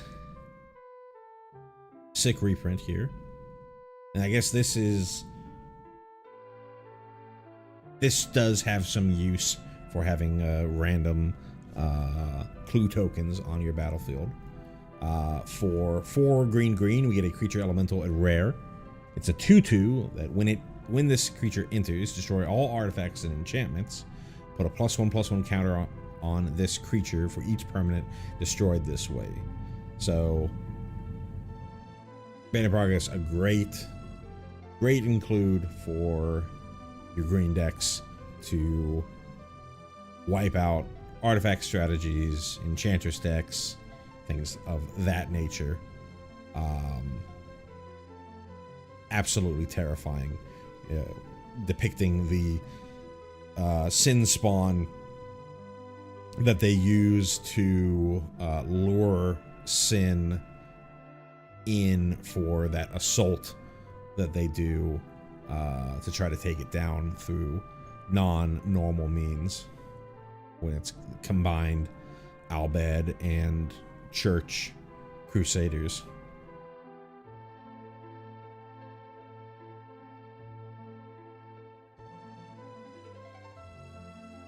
Fight Rigging, another reprint, pretty recent reprint for 2 and a green. We get an enchantment at rare. It has Hideaway 5, our first instance of Hideaway. So when this enchantment enters, look at the top 5 cards of your library, exile 1 face down, then put the rest on the bottom of your library in a random order. So you're kind of like drawing a card for later, and you have to do something to get access to that card. And so what do you have to do? At the beginning of combat on your turn, put a +1/+1 counter on target creature you control. Then if you control a creature with power 7 or greater, you may play the exiled card without paying its mana cost. So since you have to jump through these hoops to get the access to this card, here you're going to, you don't have to pay mana for it once you get access to it. So, be able to cheat out something super big, like, hey, maybe card we just looked at, Sin. Depicting, when they go to the Blitzball tournament, one of the teams threatens Yuna to try and force the Besaid Aurochs? Is that what they're called? to throw the match.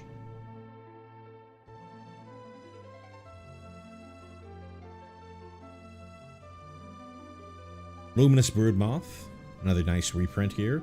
2 white. We get a creature insect at Mythic. It is a 3/4 with flying. Whenever a creature you control without flying dies, return to the battlefield under its owner's control with a flying counter. So here, finally, we have another a different counter that you can get onto your creatures. This is a decent reason for something like a Scholar of New Horizons. So a creature you control without flying dies, it comes back with a flying counter, which means if it were to die again, then it wouldn't get regenerated anymore because it now has flying. But if you Scholar of New Horizons or Nesting Grounds, do something to move that flying counter off of that creature, then that creature can reanimate again and again and again and again.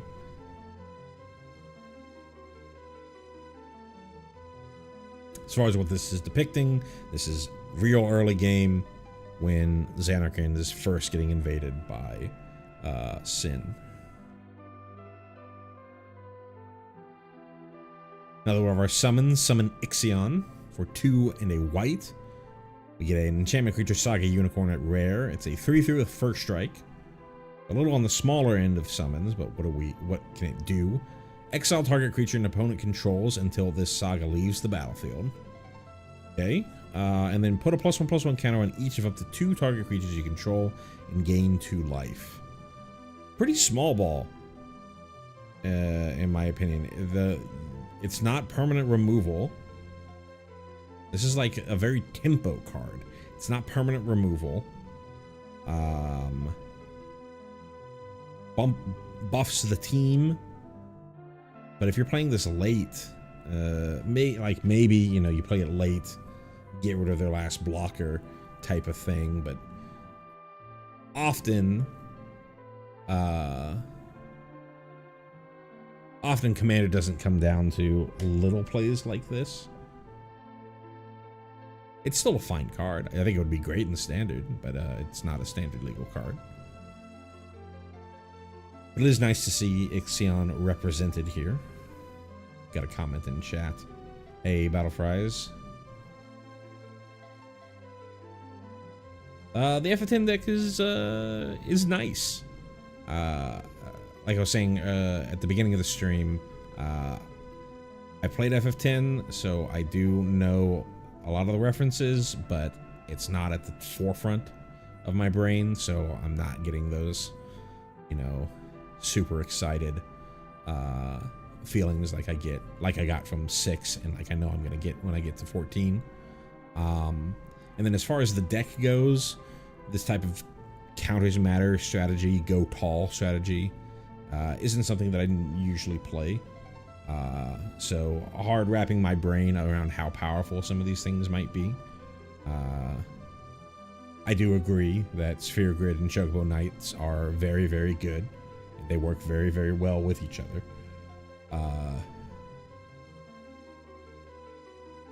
Those are definitely the standouts that we've seen so far in the deck. So moving on from Ixion.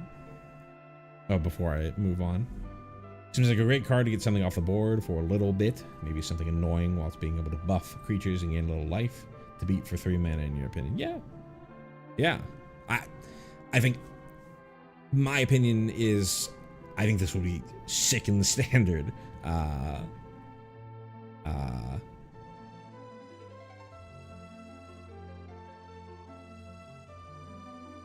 But creature combat and Commander is not my forte. I like playing more combo-y decks.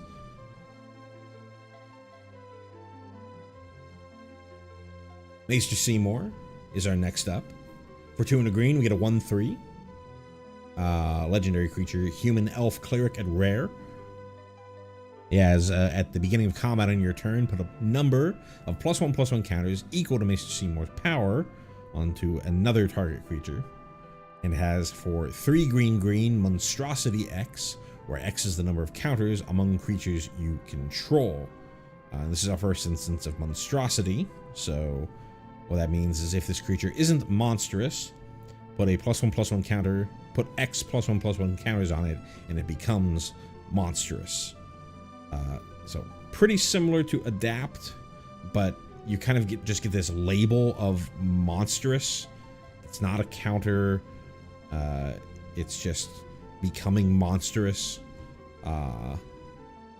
It's a little bit better than adapt because if something else put +1/+1 counters on Maester Seymour for some reason, for adapt you wouldn't be able to adapt it, but you would still be able to monstrous something. And monstrosity X, where X is the number of counters among creatures you control. That can obviously be pretty big. The later into the game it goes, and it sort of reflects Seymour becoming more and more, you know, power hungry and more monstrous as the game goes on.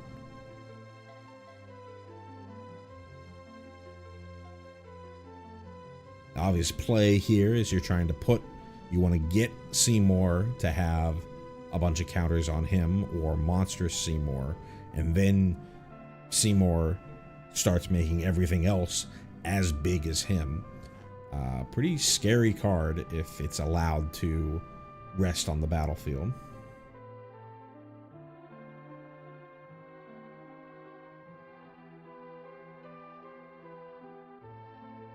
Mention about different full art versions. Yeah, I've seen a couple of them. I've pulled down all the card arts that we're going to look at for here. But if you're watching, you're more than welcome to go and see the alt arts for the different summons and things that you might be able to get if you get the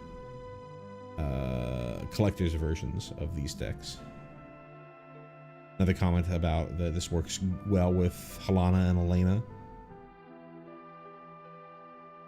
And pointing out that Maester Seymour is an elf.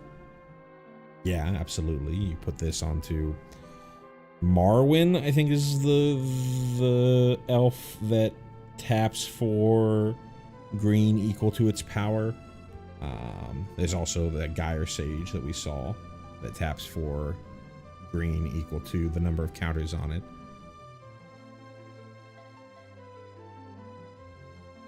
Yuna's Decision. For 3 and a green, we get a sorcery at rare. Choose one. You can either continue the pilgrimage, you sacrifice a creature. If you do draw a card, then you may put a creature card and or a land card from your hand onto the battlefield, or find another way. Return 1 or 2 target permanent cards from your graveyard to your hand. This is Yuna learning about what the final summoning actually is, turning one of the guardians into your final summon, represented by sacrificing the creature. Interesting that we have sacrificing green, though that's not unheard of. Things like greater good, nature's lore, not nature's lore.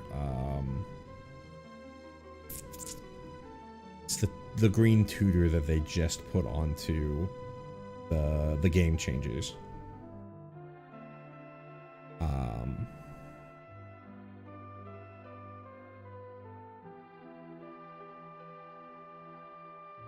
And then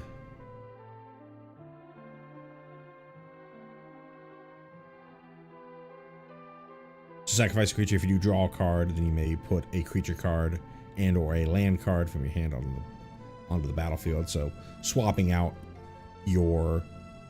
whatever you sacrifice to become this final summon, represented here. Or just like a double regrowth effect.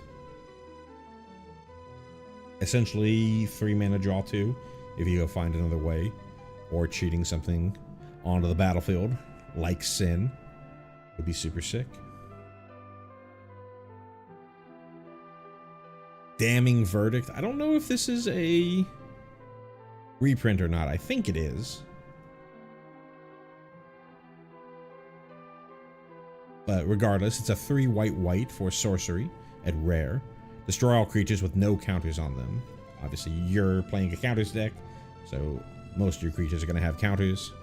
And then you get to do a one-sided board wipe, or mostly one-sided, unless your opponent has creatures with counters on them.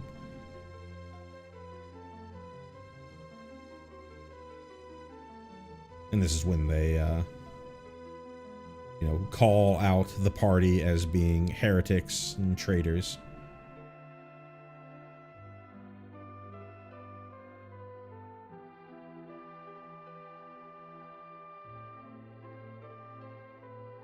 Saw this art. Incredible. Incredible moment. Inspiring call for 2 and a green. We get an instant at uncommon. Draw a card for each creature you control with a +1/+1 counter on it. Those creatures gain indestructible until end of turn. Often memed on, laughing scene from Final Fantasy 4 or Final Fantasy 10. Nice little reprint, and obviously going to work very well with your deck. Use it as Wrath Protection and draw tons of cards. Excellent, excellent, excellent.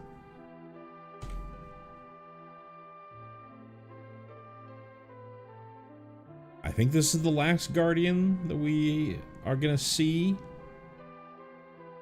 Orin, Venerated Guardian for 3 and a white. We get a legendary creature, Human Spirit Samurai. Spoilers. At rare. Orin is a 2/5 with Vigilance and has Shooting Star. Whenever Orin attacks, put a +1/+1 counter on it. When you do, exile target creature defending player controls with power less than Orin's power until Orin leaves the battlefield. So immediately attacks as a 3/6 and then just starts popping off creatures on your opponent's side, whoever you're attacking, that happen to be less than. So start off by knocking off mana dorks or other small utility creatures, and then gets bigger and bigger and bigger and starts knocking off bigger and bigger things, like he's leveling up.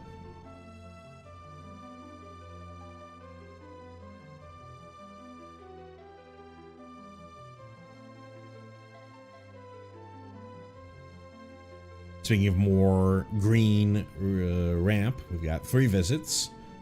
For 1 on the green, we get a sorcery at uncommon. Search your library for a forest card, put it on the battlefield, then shuffle. Note, any forest. Note, not tapped.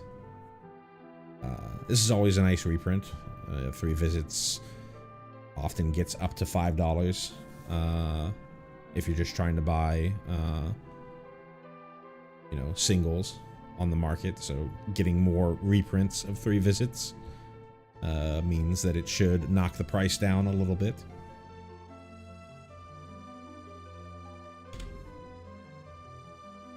Brushland, here's our pain land for Selesnya.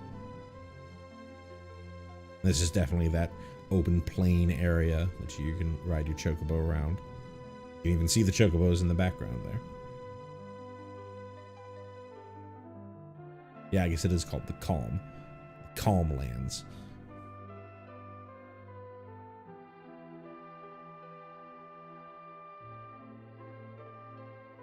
Finally, probably one of the most important cards in the deck. We get Hardened Scales reprint for a single green. We get an enchantment at rare. If 1 or more +1/+1 counters we put on a creature you control, put that many +1/+1 counters on it instead. So this gets you all that value for moving +1/+1 counters from creature to creature. Because every time that you move something over, you're putting a +1/+1 counter onto that creature. And so you're turning 1 +1/+1 counter into 2. So then you move it over to something else, and then it turns into 3. Very powerful card for this type of strategy. This is your end fight against Jecht inside of Sin.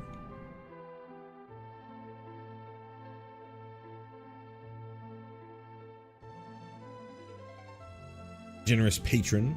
I believe this is a reprint. For 2 and a green, we get a creature Elf Advisor at rare. When this creature enters, support 2. We've already seen the support. When you put 1 or more counters on a creature, note it just says counters, not +1/+1 counters, you draw a card. The 1/4. Depicting folks at a blitzball match.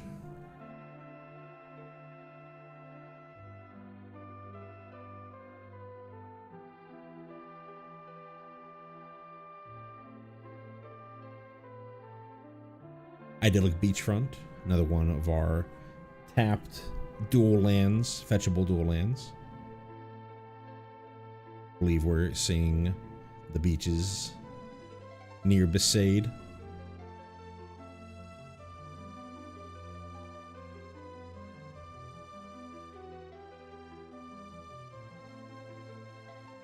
Owaka, Traveling Merchant.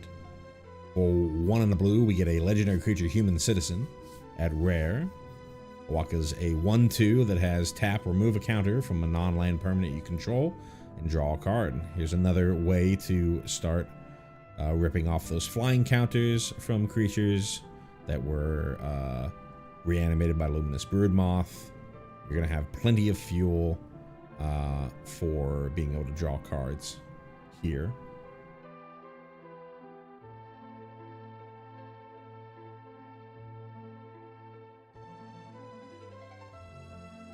I believe this is a merchant that you see often as you go through the game.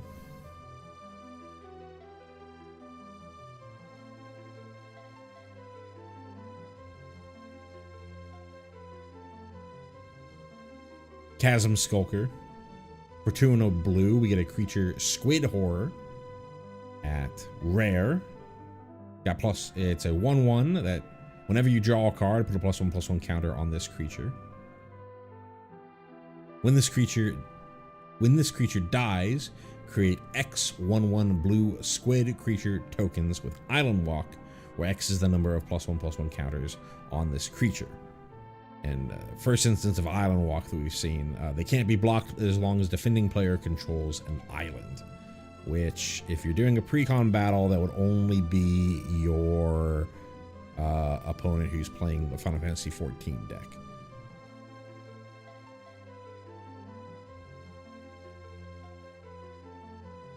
This is one of the first bosses that you fight super early on when you first get sucked into to Spira.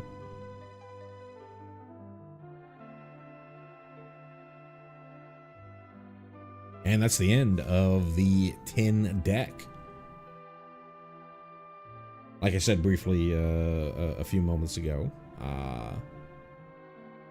very nice. I don't have a ton of experience with Counters Matter style decks, so I don't have a great grasp of how powerful the deck is, but it does seem very synergistic. There are obviously a couple of standout cards like Sphere Grid and Chocobo Knights. And I really like Yuna as a commander. Even though she is the alternate commander, I really like her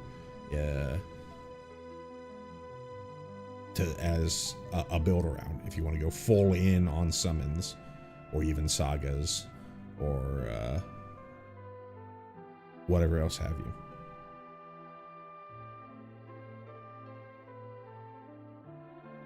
Give me a moment to set up for Final Fantasy XIV. I'm gonna grab some water and be right back.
Alrighty, we are back.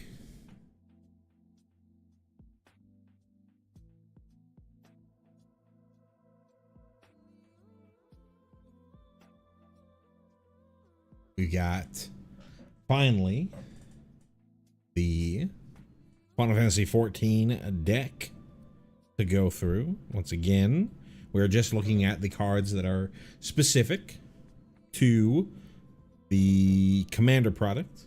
Any cards that might have been in the Commander deck pre-con list that are also in the standard product, the main set. We're gonna save for when we do our next look at the full main set. So this will just be cards that are either reprints only for Commander or new cards specifically for Commander. As far as my understanding of the references and stuff in here, my understanding, I'm gonna know the most about Final Fantasy XIV. I played Final Fantasy XIV for a very, very long time. In total hours. I'm fairly new to the game itself, but really only starting in Walker, but put in way too many hours to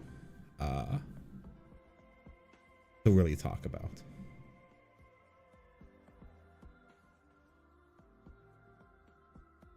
As far as where I am in the MSQ, I am up to date.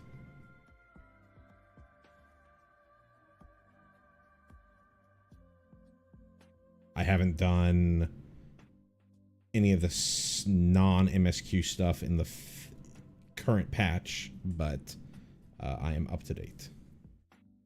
And I will be explaining everything. So if you are worried about spoilers, this is your opportunity to scoot on out of here. I would say that whenever I did my Prog Reborn streams.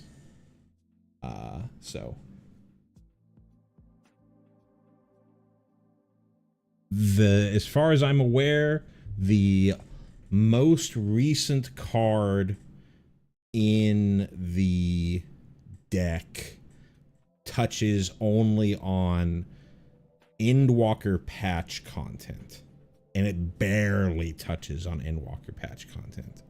So if you are worried about any sort of spoilers, as long as you are to that point, then you should be fine. I will try and keep my any references to Dawn Trail and later out of here, and I shouldn't be any need to bring any of them up.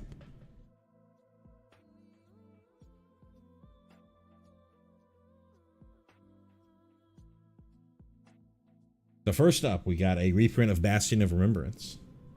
For 2 and a black, we have an enchantment at uncommon. When this enchantment enters, create a 1/1 white human soldier creature token, and whenever a creature you control dies, each opponent loses 1 life, and you gain 1 life. The scene we're depicting here is Baelsar's Wall, the storming of Baelsar's Wall, when Ilberd sort of leads a not fake, Alamegan resistance on the wall, which ultimately leads to the summoning of Shinryu.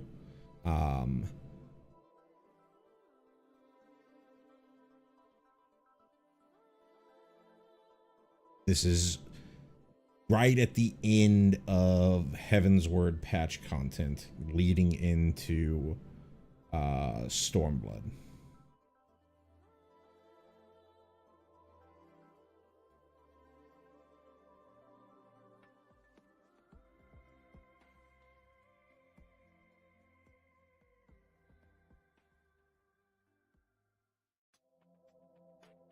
As far as the card goes, I know there's a sort of a token sub-theme in the deck, though just thinking off the dome, I don't know how much like sacrifice, aristocratic stuff is going on, but even then, you know, throwing your tokens in front of your opponent's stuff and having them deal 1 to each opponent on the way out is totally fine.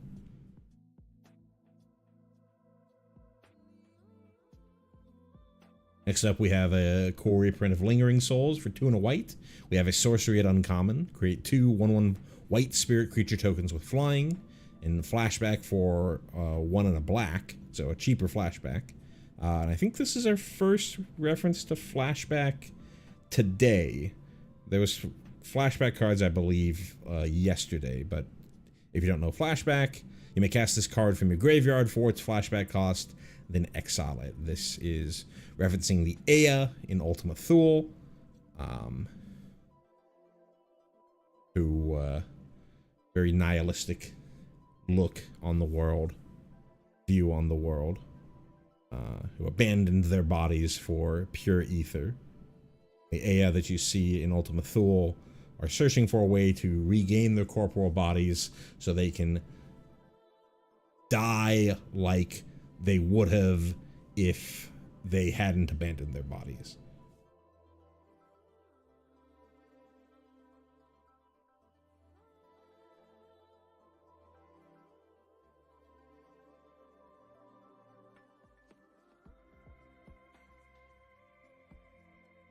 Next up, we have Scavenger Grounds, which depicts the burn.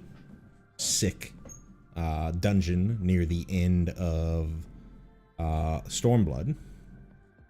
Scavenger Grounds is a land desert, rare. You can tap it for a generic or colorless mana, and then for 2 generic, and tap it and sacrifice a desert, which I believe in this deck, this is the only desert. You get to exile all graveyards.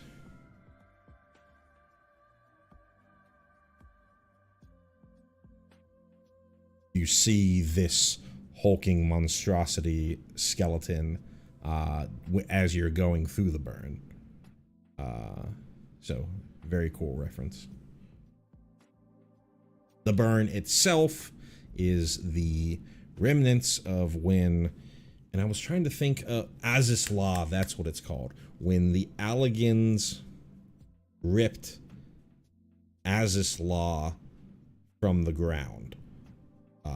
It ended up taking a lot of aether and left this sort of desolate wasteland. It says repeated summonings. I believe that's just a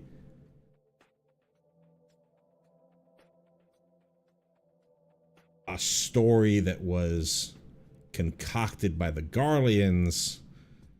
I'm not going to go too much into it. Just believe me. Sublime Epiphany. For 4 blue, we have an instant at rare. This is a reprint. It's choose 1 or more. You can either counter a target spell, counter target activated or triggered ability, return target non-land permanent to its owner's hand, create a token that's a copy of target creature you control, or target player draws a card. And you can choose all of them if you want. Obviously, you're going to have, for the ones that are countering things, you're going to have valid targets, etc., etc. This is depicting during the final raid boss in Eden, when Eden is trying to erase its memories of its time as Gaia.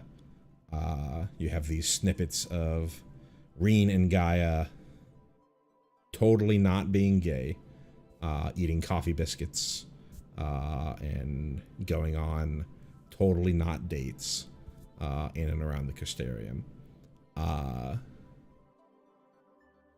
Sick art, sick depiction. It's nice we see Eden in the background.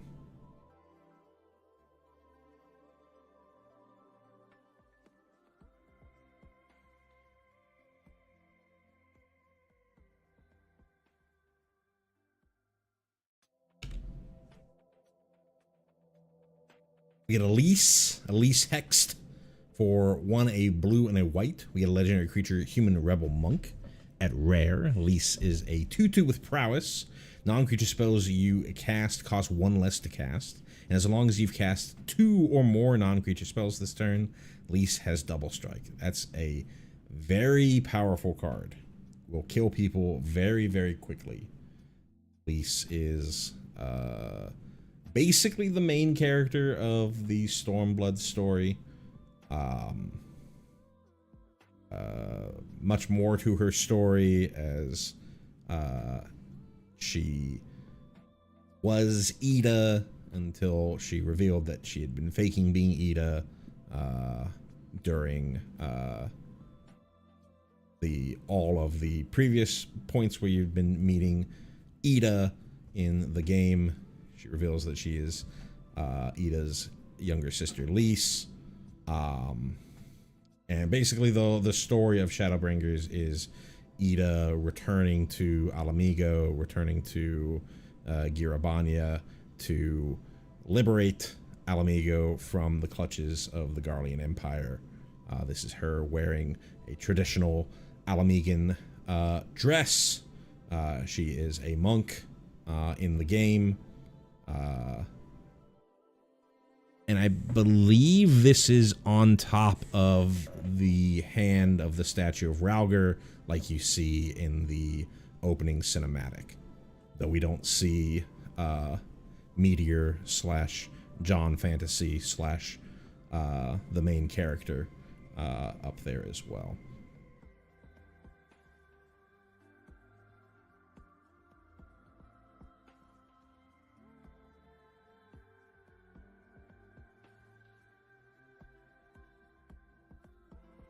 Next up, we got a reprint of Lethal Scheme for 2 black. We get an instant at rare. It has Convoke. This is the first instance of Convoke that we've seen today. We saw Convoke yesterday in the Final Fantasy VII deck, but just go back over it again. Convoke is your creatures can help cast this spell. Each creature you tap while casting the spell pays for 1 generic or 1 mana of that creature's color. So you can use Convoke to pay for the entirety of the spell if you have, in this case, at least 2 black creatures on the battlefield. It says destroy target creature or planeswalker.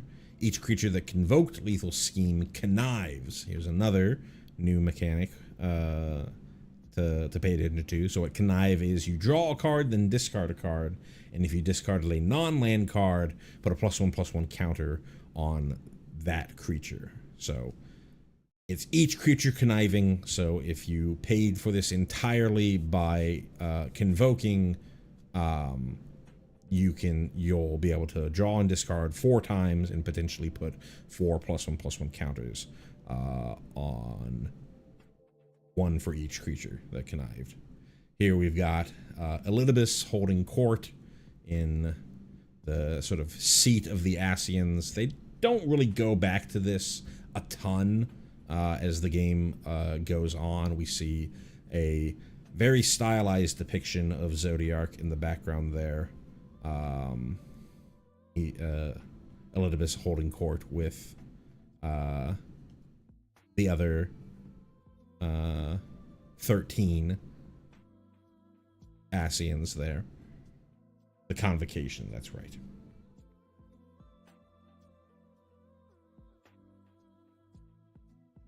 Here's the Soul Ring for this deck. Looks like the Limsa Aetheryte Plaza.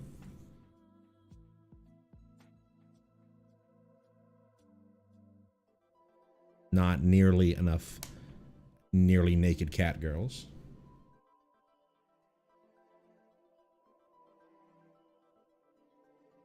To truly be Limsa.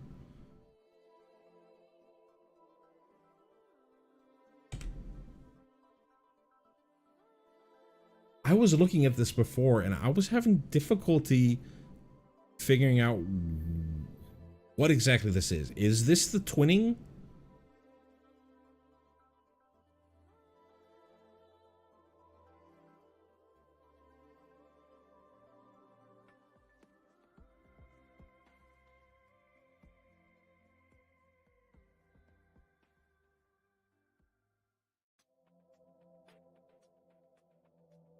anyways, what the card is, Arcane Sanctum. It taps for Esper, so a white, a blue, and a black, and it enters tapped. That was my. So someone in Battlefries in chat is saying the flavor text makes me think it's a twinning. That's what I thought as well, because of the Ironworks dialogue stuff. You're learning about exactly everything that was undertaken in order to bring the Crystal Tower from the source to the first.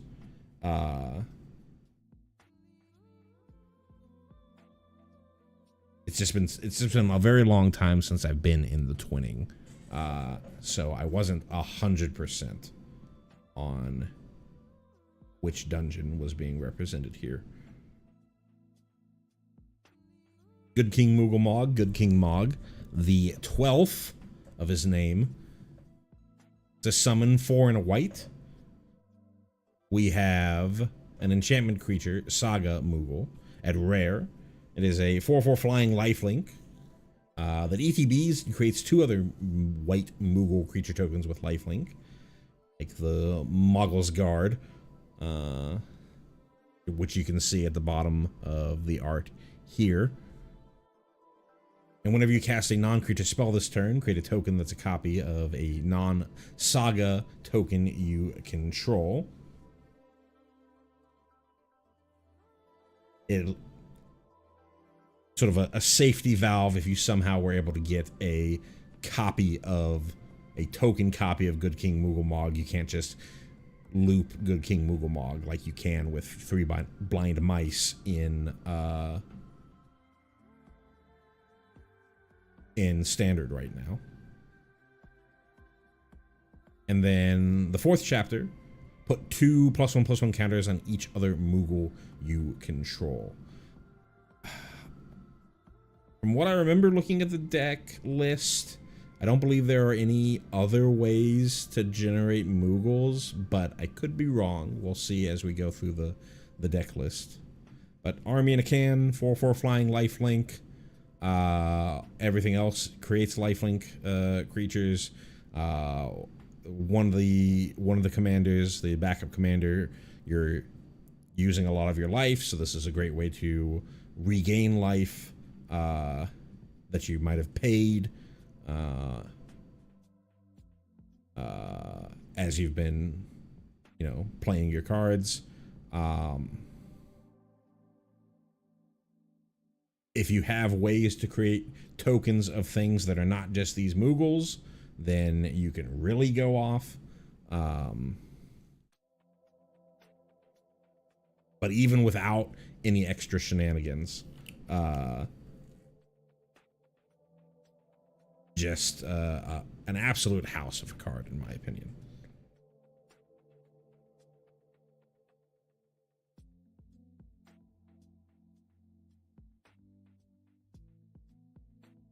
We got a reprint of Propaganda for 2 and a blue. We get an enchantment at uncommon. Creatures can't attack unless their controller pays 2 for each creature they control that's attacking you. So we saw this wording basically word for word on Yojimbo. This is one of the original versions of that effect, but in blue. This is Alphino's worst day of his life when during the Bloody Banquet is what they refer to it as. The Crystal Braves, which was the Grand Company of Eorzea, Alphino's Grand Company of Eorzea replacement, since he was not able to convince the city-states to themselves fully buy into that idea post end of A Realm Reborn. They, in fact, were all turncoats, or majority of them were turncoats, and turned on the Scions and Alphino in particular to set off the events of the Bloody Banquet.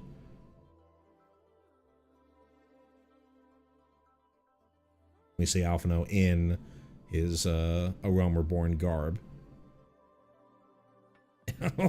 I just noticed they did sneak Yu Yu Hase down in here.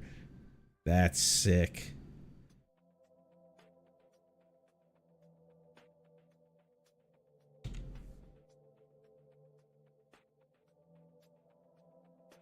Next up, we have Exsanguinate, another reprint for X Black Black. We have a sorcery at uncommon. Each opponent loses X life. You gain life equal to the life lost this way. This is a, for a while, a pretty staple ender for black-based commander decks. I believe this is just depicting a Dark Knight. I can't think of off the dome the specific ability. I think it's the AoE that it casts that sucks life for based on the number of targets that it hits. Yeah, exactly. Abyssal Drain.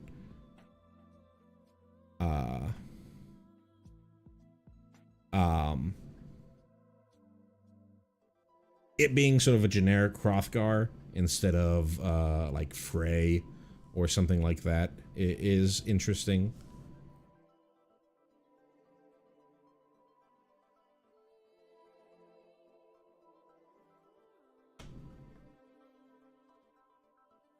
The text is definitely from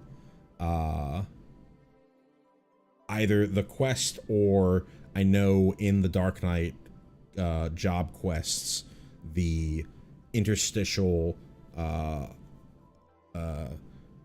quest text that's on the actual quest in your quest log are very story heavy and talk a lot, so it might be from there rather than specific lines in the quest line.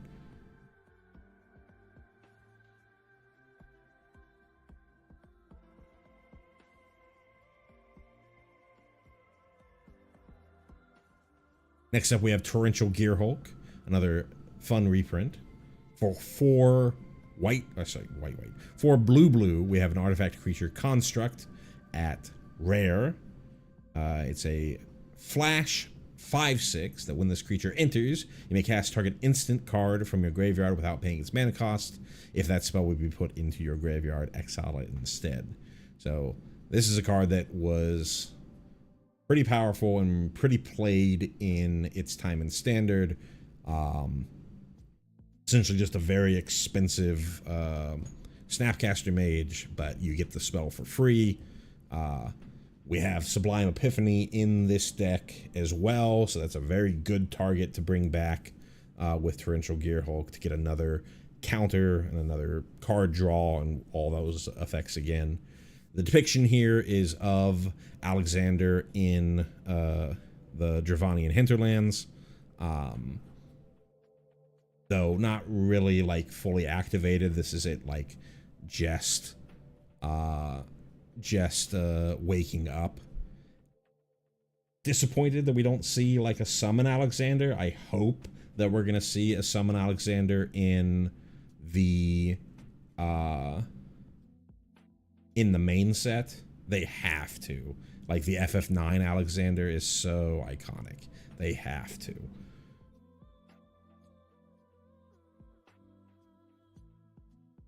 I don't know if this is supposed to be Sid or if this is supposed to be one of the Aura from the quest line with the Alexander Raid series.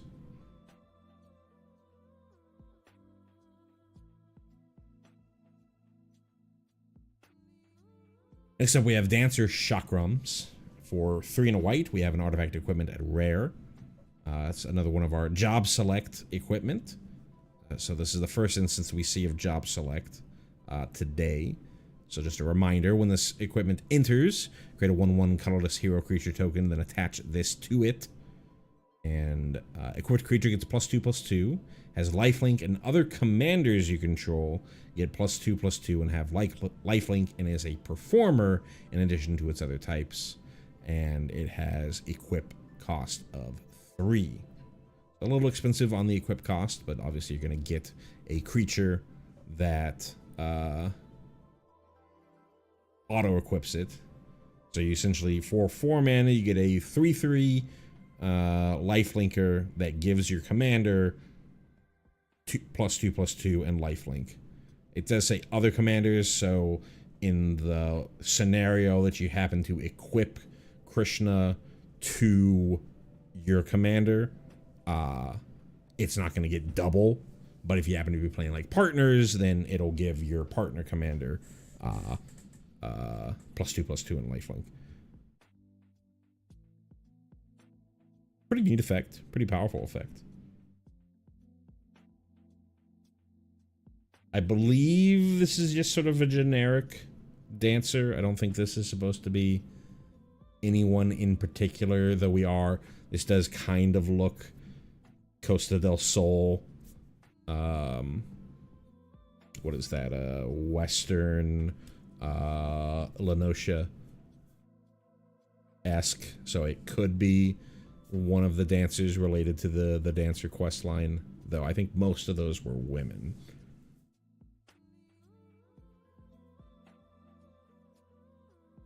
We got our Thancred card. This art is incredible. For 4 and a white, we get Thancred Waters, legendary creature, human warrior at rare. Thancred has Flash. He's a 3/5 who has Royal Guard, which is a Gunbreaker ability. When Thancred Waters enters, another target legendary permanent you control gains indestructible for as long as you control Thancred Waters. So both specifically, you know, him protecting Reen, who we see in the back. At this point, she would be known as Minfilia because she's still got the blonde hair and the blue eyes. But also, you know, just as a generic Gunbreaker tank, you know, protecting somebody in your party. And then whenever you cast a non-creature spell, Thancred Waters gains indestructible until end of turn. So be able to keep Thancred alive as well with this. So pretty neat, you know, protection on a stick. 5 mana is a little expensive for that, but the repeatable indestructible is nice, and it permanently is giving that indestructible for as long as Thancred is around. Especially given this deck, which we'll see when we get to the face commander, your commander is likely going to be targeted pretty heavily.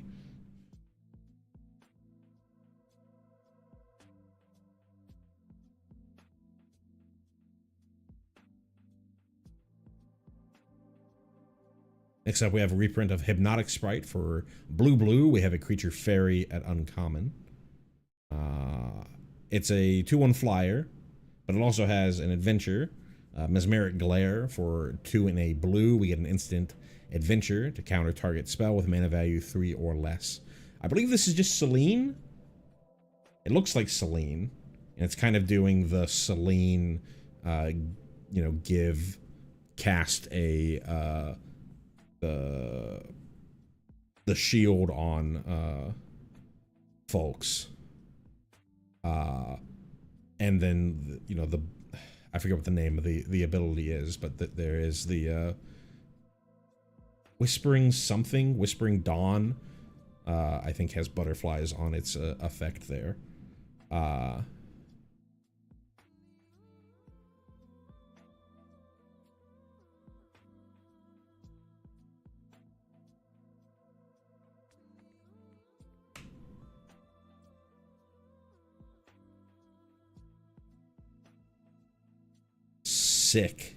Sick Cleansing Nova art. For 3 white, we get a sorcery at rare. This is a reprint. Choose 1, destroy all creatures, or destroy all artifacts and enchantments.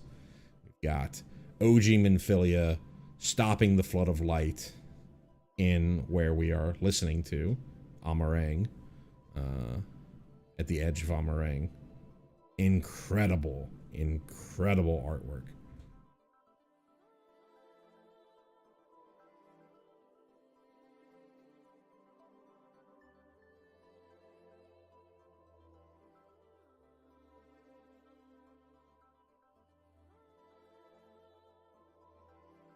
Next up, we have Observed Stasis. I don't know whether this is a reprint or not. For 3 in the blue, we have an enchantment aura at rare. It has flash, enchant creature and opponent controls. When this aura enters, remove enchanted creature from combat, then draw a card for each tapped creature its controller controls. Okay, sure. So if they're alpha striking you, you get the biggest thing and then draw for everything else that's attacking you. And then enchanted creature loses all abilities and can't attack or block. And I believe this is the Watcher rather than like Elidibus, who often was staying on the moon at various points in here. And it works with the flavor of the card.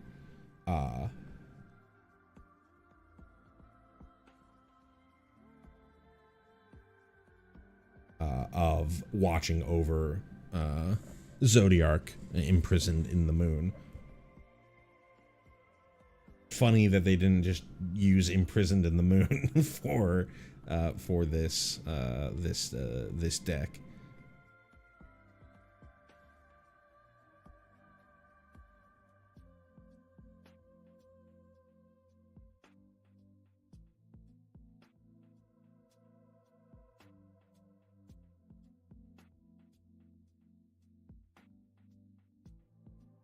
Should note that, like Imprisoned in the Moon, this does just completely hose a commander because it doesn't kill it, so they don't get to just put it back in their command zone, but it loses everything and it can't attack or block until you remove the Observed Stasis. So I think this card's pretty good.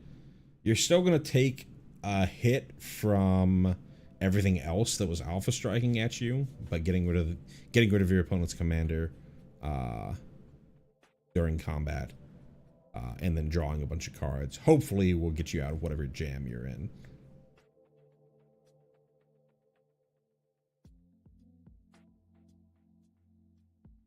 Next up, we have Sunken Ruins, one of the better filter lands. One for the Dimir colors. Got Amarat, Under the Water.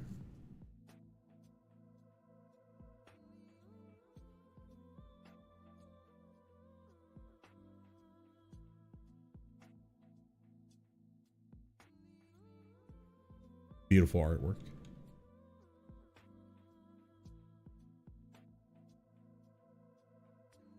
Next up, we got Ardbert, Warrior of Darkness. For 1, a white and a black. Legendary creature, Spirit Warrior at rare. Ardbert is a 2/2. Whenever you cast a white spell, put a +1/+1 counter on each legendary creature you control. They gain vigilance until end of turn. And whenever you cast a black spell, put a +1/+1 counter on each legendary creature you control. They gain menace until end of turn. Should note, if you cast a white and a black spell, then both of these will trigger separately. So you get both of those effects. Pretty powerful, but also pretty much just a big beat stick. Don't know how well this fits with the deck, but love seeing an Ardbert card. It is Spirit Warrior, so this is almost certainly him on the first rather than when you meet him on the source. And this is almost certainly him trying to save one of the Crystarium guards during the raid on Lakeland.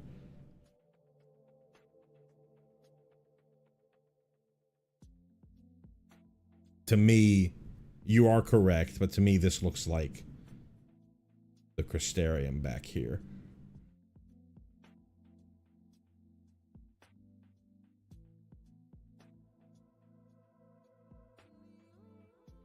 As well as the foliage being all purplish.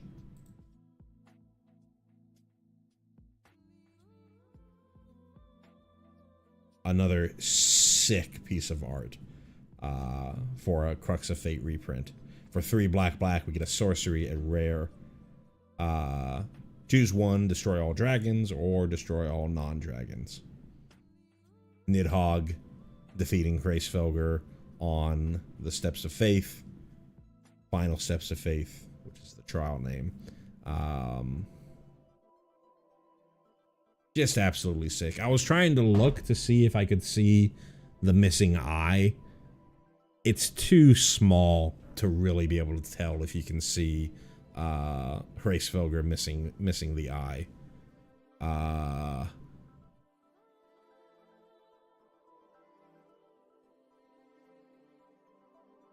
Is this supposed to be showing the ripped up wing? We don't see the wing in Nidhogg's mouth.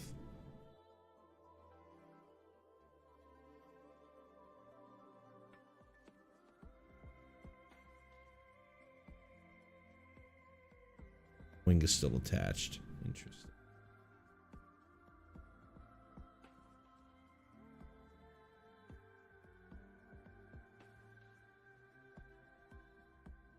Sunken Hollow.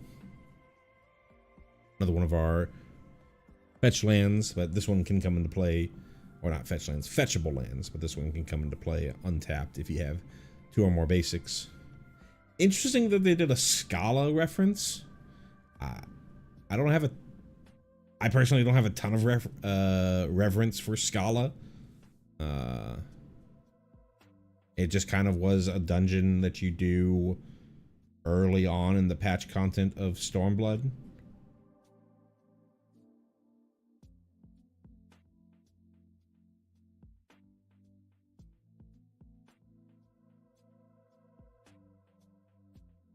The story of the dungeon's like kind of cool. You know, it's where the Mad King threw dissidents in, and basically the things that you fight there are the remnants of the folks that were tossed in, but the dungeon wasn't that memorable, in my opinion.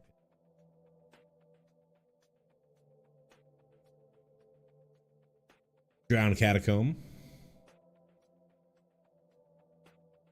Fun little reprint. Labyrinth of the Ancients. This is the I think it's just called Bone Dragon that you fight. In like usually the first wing that you go to in the in Party Finder.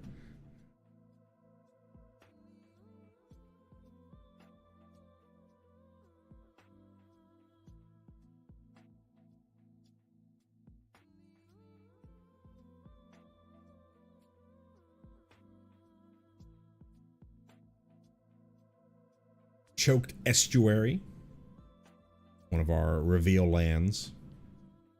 So I was looking at this. I thought that this was Gimlet Dark, but I know that there is a Gimlet Dark reference later, and it would be weird if it was referenced twice. And same with Baelster's Wall. It would be weird if they referenced Baelster's Wall twice. So I'm not 100% sure what the reference is here.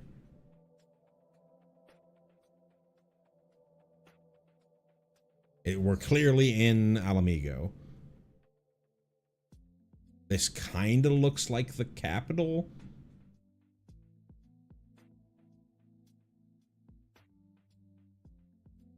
The atmosphere makes me think Gimlet Dark, but it's not like in the middle of the battle.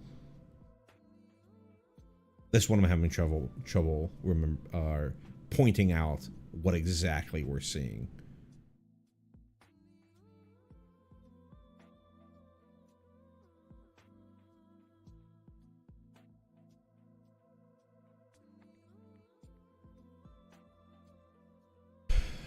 One of the Scions in the deck. We got Urianger.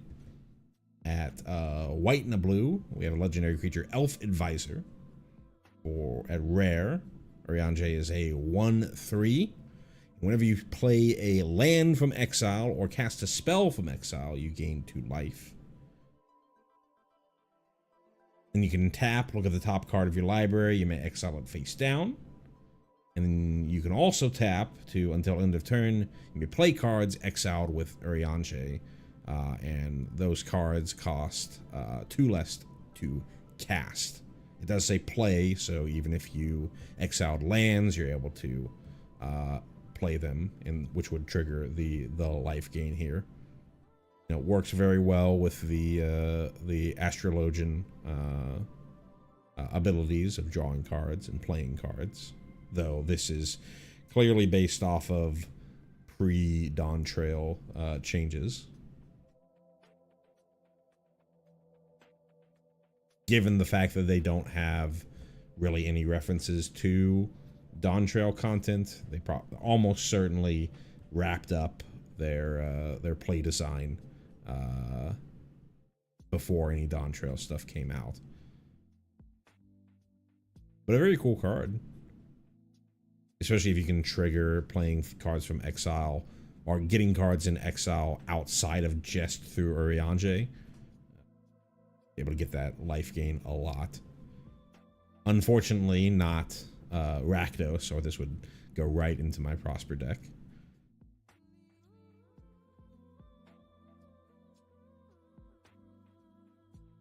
Talisman of Dominance for 2 generic. We get an artifact, obviously a reprint, that taps for Dimir.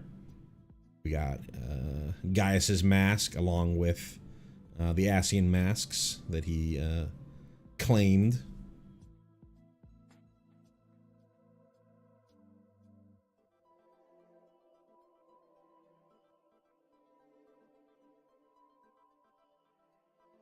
Here's the commander version of Emmett Selk. Emmett Selk of the 3rd seat for 2, a blue and a black. We get a legendary creature, Elder Wizard, at rare. Emmett is a 3/4. Spells you cast from your graveyard cost 2 less to cast.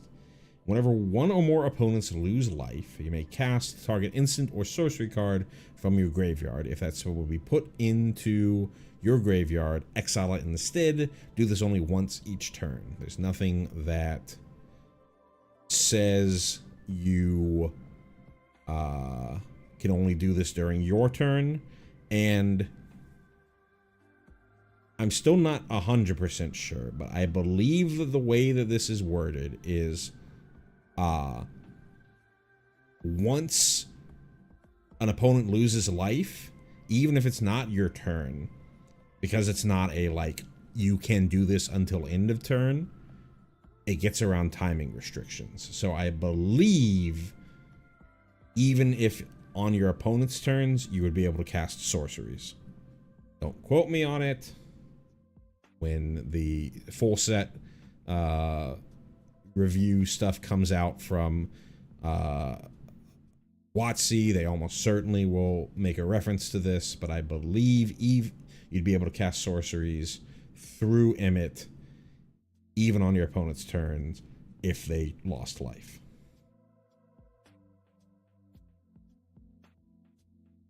I think this card's great.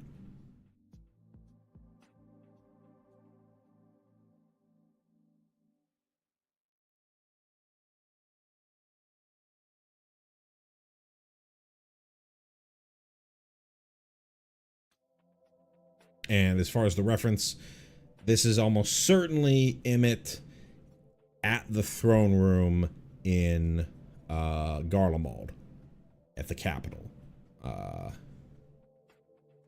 He's in the full regalia, got the pauldrons on, got the full-on cloak, looking like he's annoyingly talking to Varys. Very, very good. Another sick art. Hraesvelgr of the First Brood. For 4 and a blue, we get a legendary creature, Elder Dragon, at rare. Hraesvelgr is a 5/5 flying vigilance ward 2. Just an absolute house of a creature. And Hraesvelgr has Shiva's Aid when Hraesvelgr enters and whenever you cast a non-creature spell. Target creature gets +1/+0 until end of turn and can't be blocked this turn. So, absolute house. ETBs makes something unblockable and pumps it.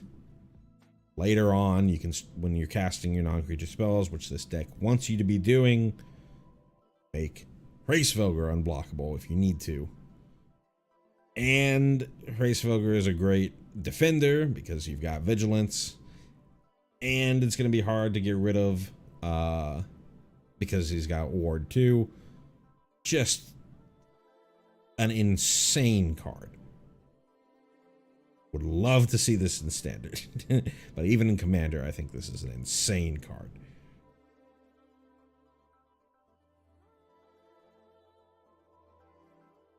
The fact that it's on ETB and whenever you cast a non-creature spell. So even on the turn where you likely tapped out to play Hraesvelgr, you still get that unblockable. Just, ugh. Incredible. Another incredible card. Taru. For 1 and a white, we have a legendary creature, Dwarf Advisor, at rare. She is an 0/3 with a fat cat in the background, who has, when Taru enters, you draw a card, and target opponent may draw a card. Interesting that it's may, for the very fringe case in which they don't want to draw a card. And then whenever an opponent draws a card, if it isn't that player's turn, create a tapped treasure token. This ability triggers only once each turn. So, like, barely touching on Group Hug with the first ability, but really what it's here for is your buddy over there who's playing Rhystic Study, or playing Mystic Remora, or whatever, or people who have all these different triggers, playing Trouble in Pairs, whatever. All these people who have all these big trigger, constantly triggering on other people's turn card draw effects. You're getting a little something for yourself as well. I think this card's great. Super cheap. So get this down early. Sucks a little bit that it only triggers once each turn. Probably would have been broken if it triggers more than once each turn, but a lot of those other cards are also broken. So let Taru have something. You almost certainly have to be tapped treasure. If it wasn't tapped treasure, I don't know what they would be thinking, but still, even with all those caveats, an incredible card.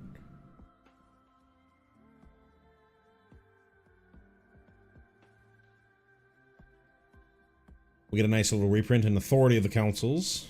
Sees a decent amount of play in standard right now. For a single white, we get an enchantment at rare. Creatures your opponents control enter tapped, and whenever a creature an opponent controls enters, you gain 1 life. Your deck is a very controlling deck for the most part. So having this, preventing your opponents from being able to haste out their big threats and swing out at you. Incidental life gain so that you can use that life for other effects like we're going to see. And I think this is our only card where we see Yotsuyu. And the guy back there, I can't pronounce his name.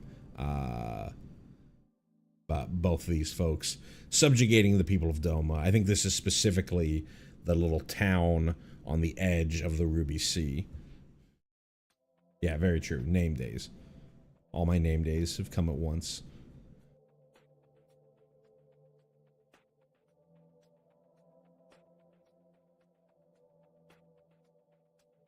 Nice little Swords to Plowshares reprint. For a single white, we get an instant at uncommon. Exile target creature, its controller gains life equal to its power. I don't think this is a specific scene. Like, it might be on the Azim step, given that it's an Aura figure, but I think this might also be in Lenosha, considering we've got what looks like grapevines back there. I'm mostly, my headcanon for what's going on here is this is a former raider who is taking up being an Omnicrafter.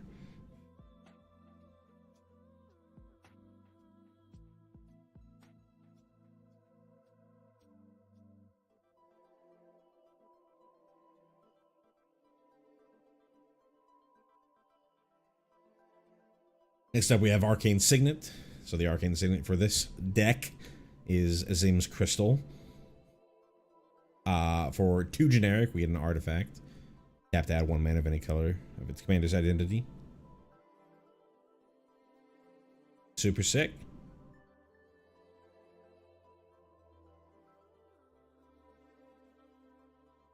Yeah, on the back, I think this is in the Crystarium.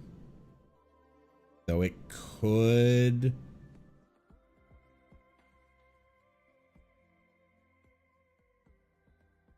Where else could it be?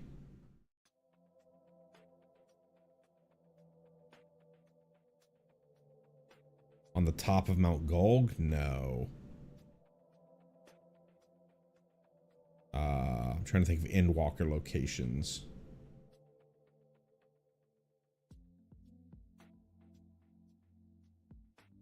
Yeah, see the sacrifice. That does look right. Either at the very top or as you're running up the Crystal Tower. Speaking of the Crystal Tower, we got Dig Through Time. 6 blue, instant, a reprint. At rare, it has Delve. This is our first instance of Delve. Each card you exile from your graveyard while casting this spell pays for a single generic. Look at the top 7 cards of your library, put 2 of them into your hand, and the rest on the bottom of your library in any order. This is the portal through which you go back and forth between the source and the first. In the inner sanctum of the Crystal Tower. Into the Story. Nice reprint. I loved this card when it was in Standard. For 5 blue, we get an instant at uncommon. This spell costs 3 less to cast if an opponent has 7 or more cards in their graveyard, and then you draw 4 cards. There's no real like mill synergy going on here, but eventually your opponent's going to have 7 or more cards in a game of Commander. And this is pretty much the opening cinematic of the game after character creation. Get your hear, feel, think. You see Crystal, the Mother Crystal.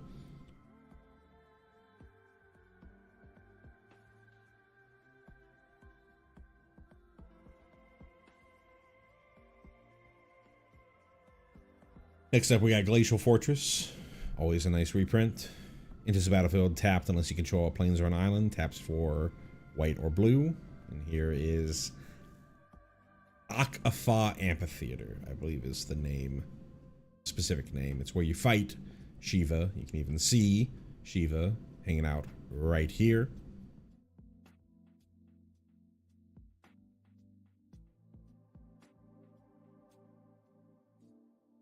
Sunlit Marsh, a fetchable plains swamp that enters tapped. Don Meg, you can see Ink Fawn right here, little frog dude. Trying to lead you deeper and deeper into the waters.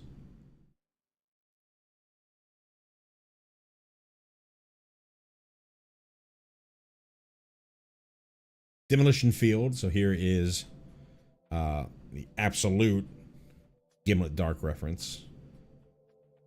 We're still trying to figure out what that other reference was. You can tap this to add a generic, or you can pay to tap and sacrifice this to destroy target non-basic land an opponent controls. That land's controller may search their library for a basic land card, put it on the battlefield, then shuffle.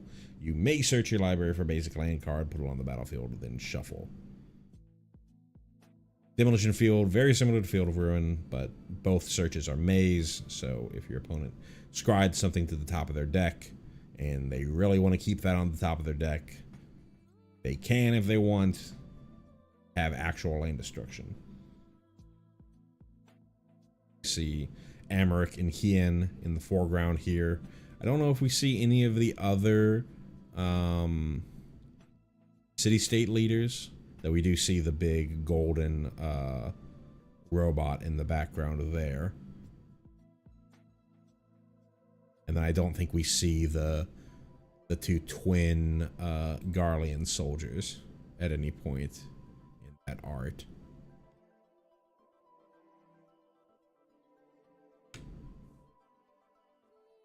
Final Judgment, sick art for this. For 4 white, we get a sorcery at Mythic, exile all creatures. This is the attack on Lakeland and the Crystarium Guard going out to try and stop the attack, and getting absolutely mauled. You see these folks here not doing too well.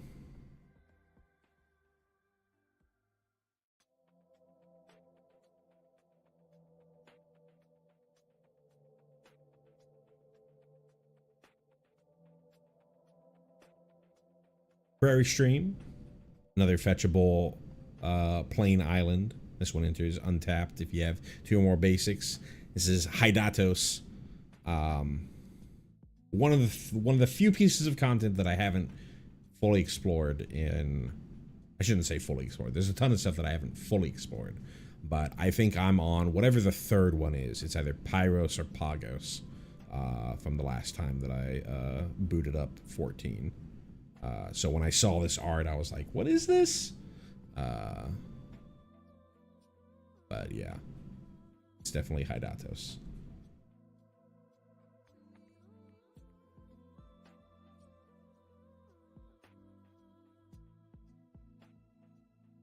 Shine Shadow Snarl. Say that 5 times fast. One of the lands, reveal lands, cares about plains and swamps. Taps for a white and a black. We've got Holminster Switch. Still on fire, but immediately post destruction of the Light Warden. That's what they're called. Because you see the sky getting split open and showing the darkness.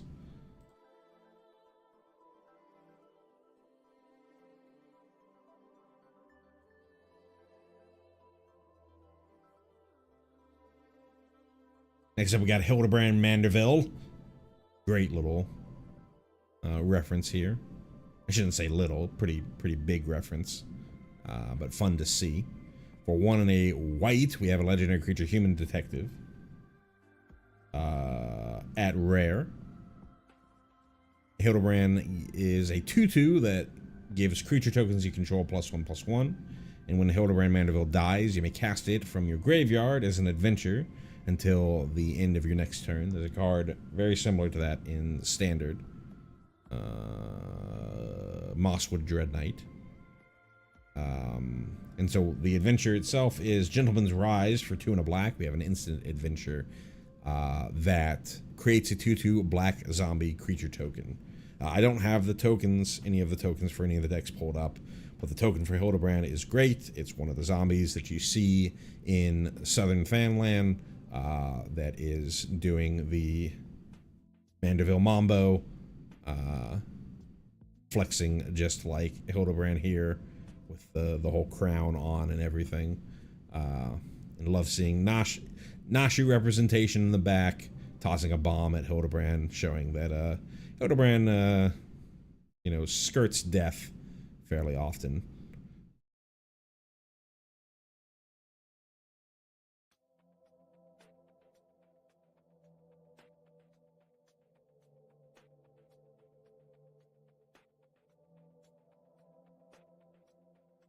So we have the Eye of Nidhogg for 2 and a black. We have a legendary enchantment aura. Interesting that it's a legendary enchantment. Enchanted creature. Very interesting that it's a legendary enchantment because 2 eyes. But anyways, enchanted creature is a black dragon with base power and toughness 4/2, just as a train is coming by.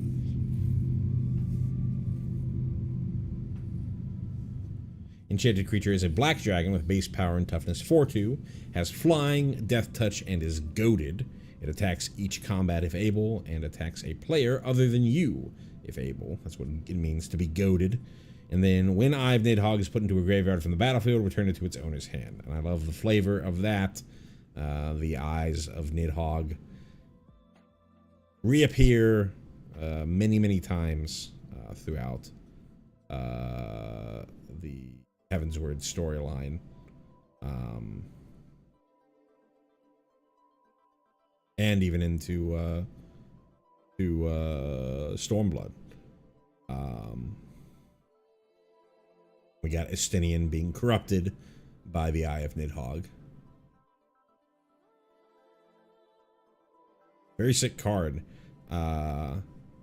Really buffs up something of your opponents, forces them to attack other things. Though you can always, if you really just want to, turn some cheap token into a 4/2 flyer. You're not going to take advantage of the goaded, but it doesn't say it has to specifically enchant a creature an opponent controls. And since it's recurring, you get to keep putting it on and keep making creatures of your opponent's attack and hopefully get beaten down. Very, very cool. Darkwater Catacombs, we got a sick Wanderer's Palace reference. One of the weaker filter lands, one that only gives you a single combination. We see all the Tonberries wandering about, and even the giant Tonberries that you have to run from as you're going through that dungeon.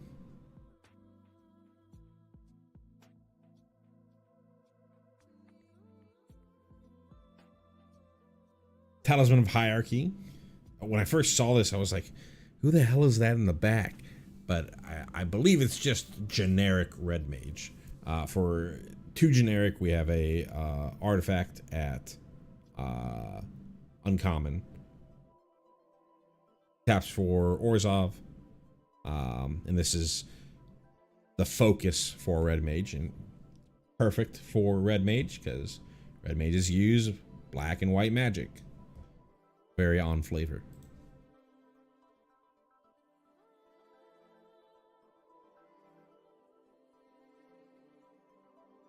So I think this is the latest reference that they have in the deck. So this is Void Rend for a white, a blue, and a black.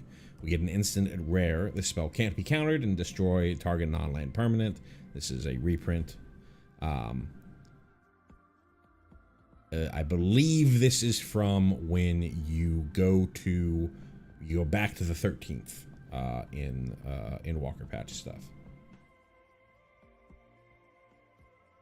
The line is specifically from when you have just defeated Scarmiglione and are trying to ask the Void Synth or about what's going on.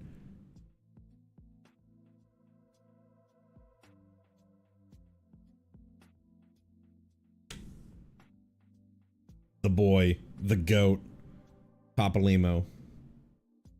For white and the black, we get a legendary creature, Dwarf Wizard. At rare, Papalimo is a 1/2. Whenever you cast a non-creature spell, Papalimo deals 1 damage to each opponent and you gain 1 life. Already great. 4 generic, tap, sacrifice Papalimo. Each opponent who lost life this turn sacrifices a creature with the greatest power among creatures they control. Swaz finest pupil, holding up Tup Samadhi. You can even see like the tendrils of the shard going around the birthing of Shinryu, and you can see like the script right up here of the cage for Shinryu, and then you see him wasting away. God, this art is so fucking sick.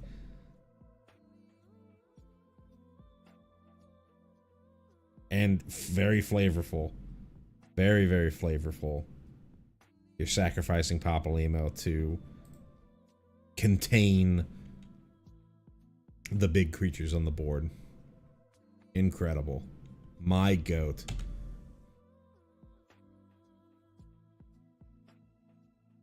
Comment from the chat here. Does it look like the staff kind of look like Bolus's horn? Yeah, I can see it.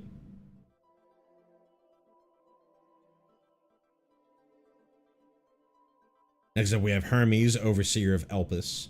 I haven't really looked at the birds here, the bird tokens that this generates, to see if are they all just looking like the starbird, or do they look like actual Meteon? But anyways, let's read the card. For 3 and a blue, legendary creature Elder Wizard at rare. It is a 2/4.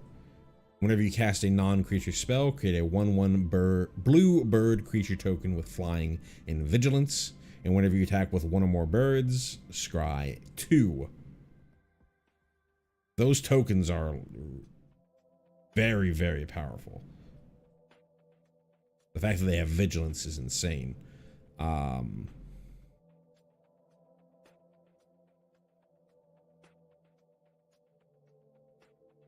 Kind of plays into Hermes' story. If you think about, you know, the birds attacking, meaning they're sort of leaving Elpis. You can think of scrying as them, you know, searching for knowledge on there.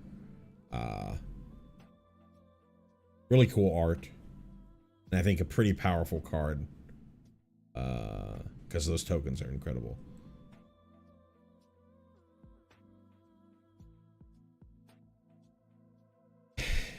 And I had a huge Pog moment when I saw this. Contaminated Aquifer. It's a fetchable island swamp. It's unfortunate that it's on such a bad land, but we got a Boja reference.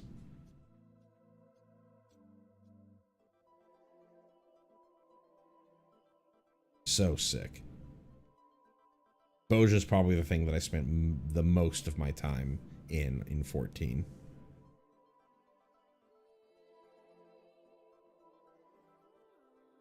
You can even see sort of the, you know, from the big etheric bomb that went off at the research facility where Papa Sid, what's his name? Le Garland. Can't remember his name.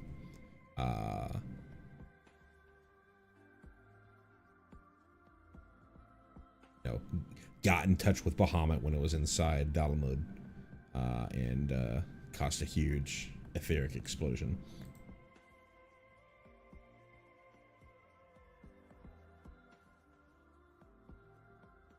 This is also super sick.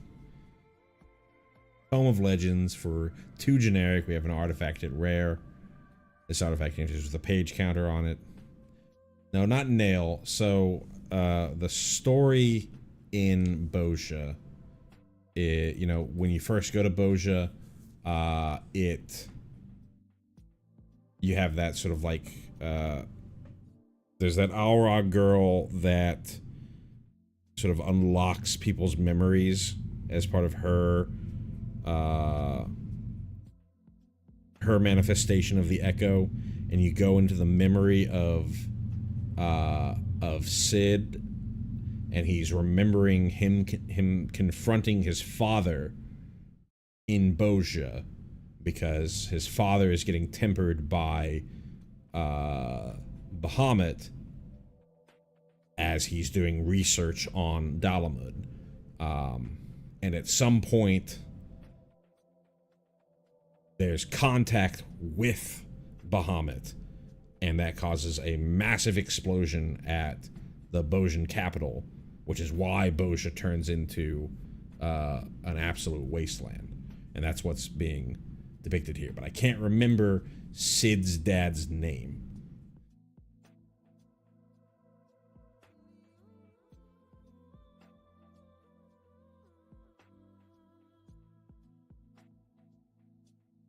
Anyways, back to the Tome of Legends. For 2 generic, we have an artifact at rare.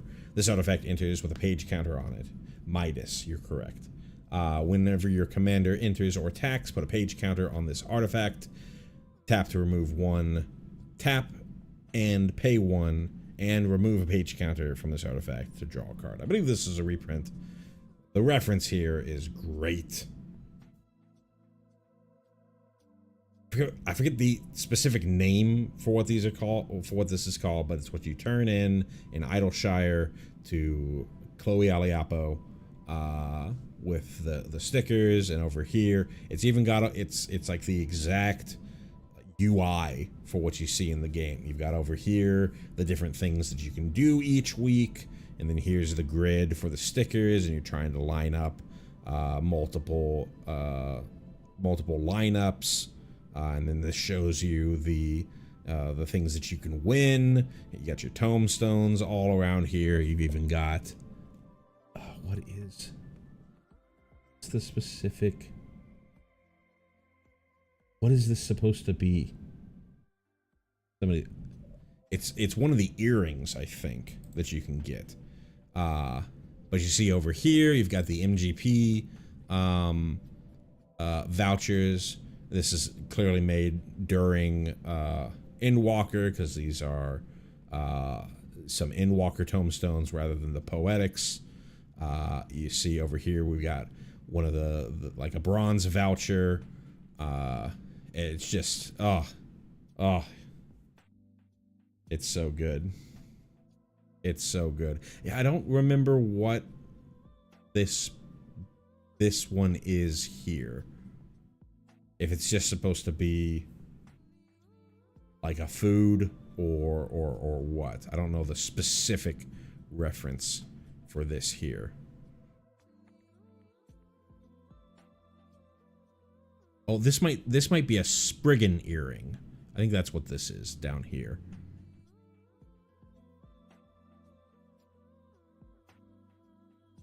This is also a sick reference. For 2 and a white, we have Archaeomancer's Map. An artifact at rare. This is a reprint. When this artifact enters, search your library for up to 2 basic Plains cards, reveal them, put them into your hand, then shuffle. Whenever a land an opponent controls enters, if that player controls more lands than you, you may put a land card from your hand onto the battlefield. So this is catch-up ramp, and a lot more, makes a lot more sense in this deck than in the Bant deck, the FF10 deck, to have catch-up ramp, because we don't have green. But the reference here is you doing treasure maps. So in Final Fantasy XIV, you can, if you're doing gathering, you can find, or for various other activities, you can find these treasure maps, and you can decipher these treasure maps. They give you a sort of location to go to. You can dig up that treasure map, dig at that location, and there'll be monsters that show up. Sometimes the treasure map can be done solo, sometimes they have to be done with a party, and you do that map. You defeat those monsters to unlock the treasure chest. But for the ones that you do with a party, sometimes after you unlock the treasure chest, a portal opens to like a special instance of like one of these treasure dungeons. There's different dungeons for each game. This kind of looks... I'm trying to think if this map is supposed to be like in Yulmore or something to me, or Calusia, I guess, is the name of the zone. I might be reading too much into it, but yeah, very, very cool reference.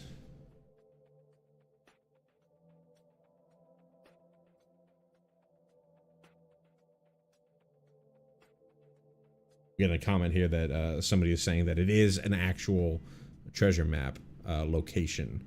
I'll have to look up to see where specifically that is.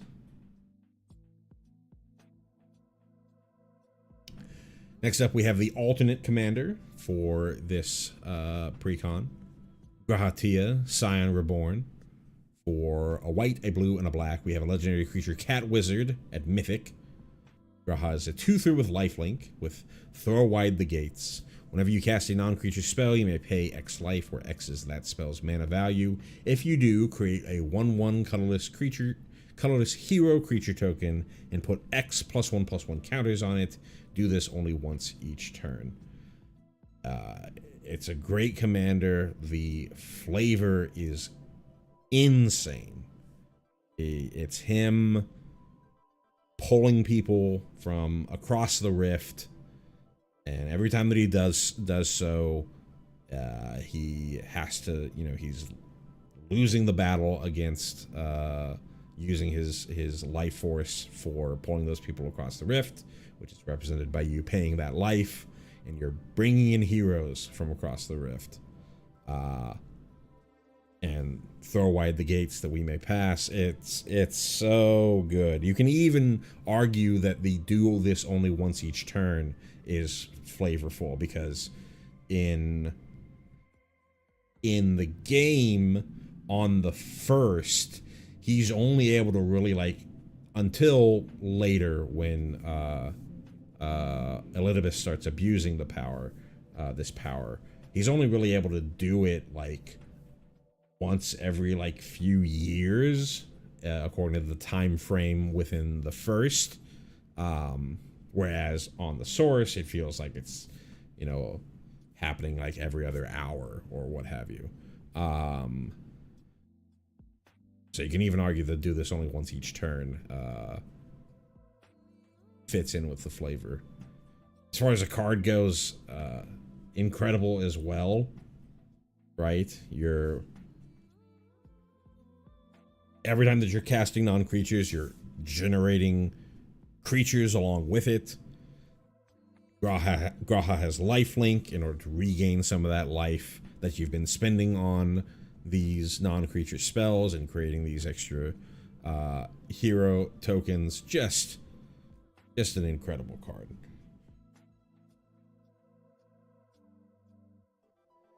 Yeah, and we haven't seen Y'shtola yet, but we'll bring up the synergies with Y'shtola when we get there.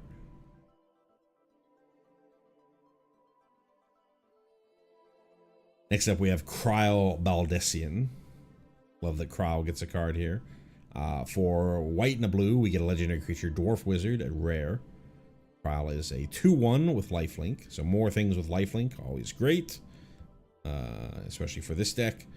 And she has Trace Ether. Whenever you cast a non-creature spell, you may return target creature card with mana value equal to that spell's mana value from your graveyard to your hand. Do this only once each turn. So more casting non-creature spells, recursion going on here. Fits pretty well with one of her parts of her story, when she helps out with trying to trace, trying to track down. She help out with trying to track down Y'shtola in the Heavensward. I know she helps out with trying to track down where the other scions end up going. She eventually goes to Master Matoya to learn better about tracing ether as it flows through, and learns that they're no longer on the source. They're just gone. That kind of stuff. She helps with Thancred. You're probably right. Yeah, because I know we meet her in Heavensward patch content. We explicitly meet her. She's kind of referenced much earlier.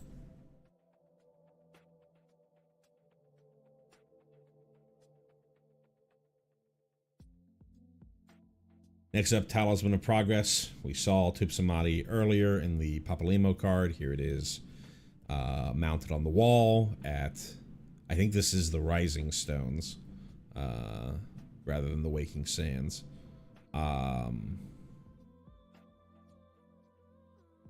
Taps for Azorius, you know.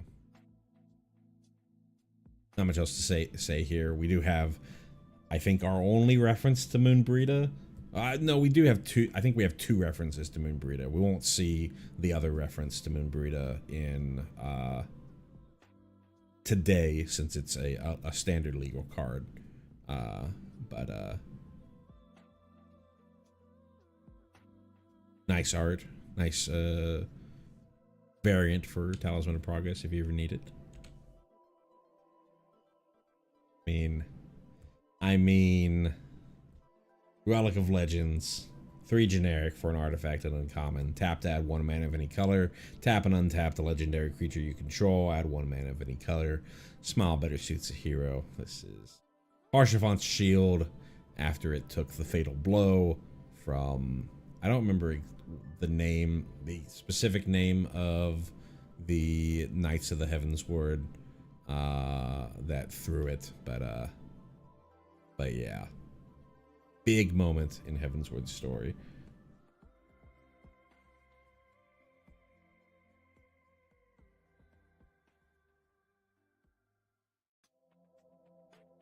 As far as the card goes, I mean, this is a reprint, but it's a very good card.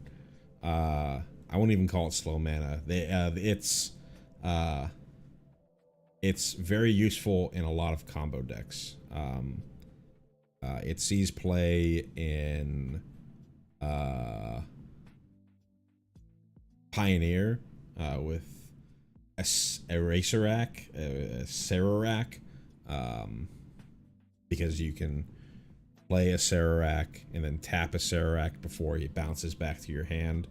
So if you have a way to reduce a Sararak's mana cost, you can just tap it for black and keep replaying it. Yes. Question in chat. You can tap a legendary creature with Summoning Sickness for mana with this, and that is correct. Next up, we have Alice Leveilleur. For 2 and a white, we have a legendary creature, Elf Wizard, at rare. She is a 3/2 and has partner with Alphino Leveilleur. This is our first instance of partner with, which different than just partner. So partner with is when this creature enters, target player may put Alphino Leveilleur into their hand from their library, then shuffle. She has first strike, and she has dual cast. The second spell you cast each turn costs 2 less to cast. So very red mage flavor. The second spell that you cast is instant cast.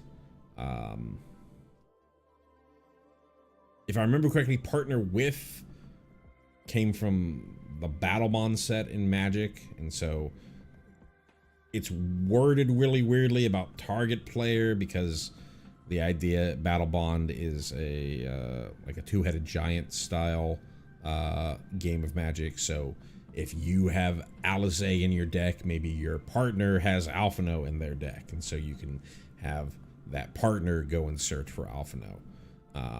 But in most modern forms of Magic here, you're just gonna have both of them in your deck, and you can pull them out here. And this also isn't partner like partner as in they can be partner commanders. I don't believe so. I'm not sure if they errataed partner with to also allow for partnered commanders. Somebody will have to correct me on that. But there's nothing here that specifically says that they could be partnered commanders. As far as the card goes, I mean, she's fine. You know, a 3/2 with first strike is a powerful creature. Second spell, reducing the cost of a second spell, is good. How often you're gonna have a hand that allows you to do double spell and you're not already just playing cards that are cheap?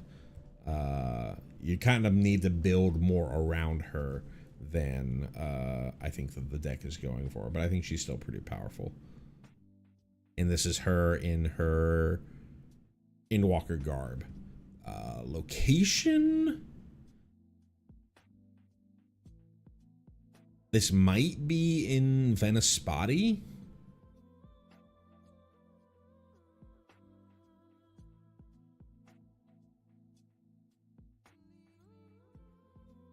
Given all the burning stuff around, we don't see a ton else going on, so it's kind of hard to know, but might be Venispati. Now on to the face commander, Y'shtola, Knights Blessed. Incredible art, absolutely incredible art for a generic, a white, a blue, and a black. We get a legendary creature, Cat Warlock. She has Vigilance. She is a 4/2. She is mythic. And at the beginning of each end step, if a player lost 4 or more life this turn, you draw a card. And whenever you cast a non-creature spell with mana value 3 or greater, Y'shtola deals 2 damage to each opponent and you gain 2 life. So she is a house. Very easily can win the game just by herself. Fuels her own card fuels herself by being able to add card draw. How a player lost life is irrelevant. It checks at the end of each end step. So if your opponents are for some reason attacking each other instead of you, and they take 4 more damage during combat, hey, you get to draw a card because they're not hitting you. If you're able to cast 2 3-mana spells during it doesn't even have to be during your turn, just cast 2 3-mana spells, then that deals 4 damage. You get to draw a card. You want to, if multiple people lose 4 life at an end step, you won't be able to draw more than 1 card because it just cares if any player lost more than 4 life. You yourself can be that person who lost 4 life. So even if they are swinging at you, she'll hopefully be able to draw you into whatever answer you're looking for. Great blocker with as a 2/4.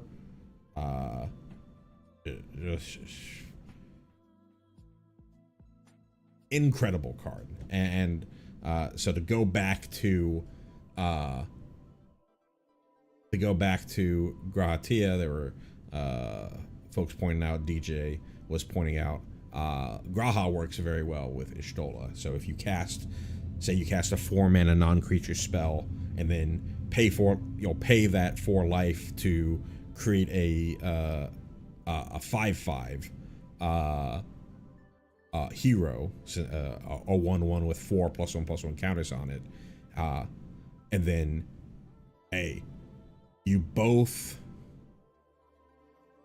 and I believe that the way that this would work is it doesn't really care if you regained life. It's just that the fact that you at some point lost 4, though somebody should be able to correct me in the comments or in the chat. So you lost 4 life at some point during that turn. So you're going to draw a card, you create a 5/5 hero token, and you hit everybody for 2 and gain 2.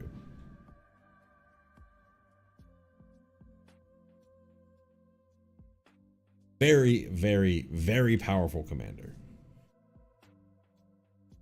And the art is incredible. Obviously, this is her as the leader of the Knights Blessed in Raktika Greatwood. Do you know Laki? Here's the command tower for this deck. We got a beautiful look at the Crystal Tower as it is in the Crystarium. And we got the great quote from Ardbert when you first enter the Crystarium.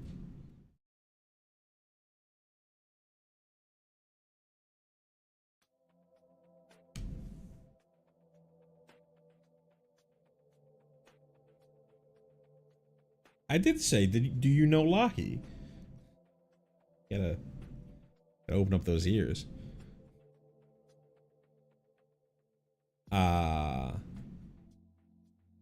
Next up, we got Estinian Varlano.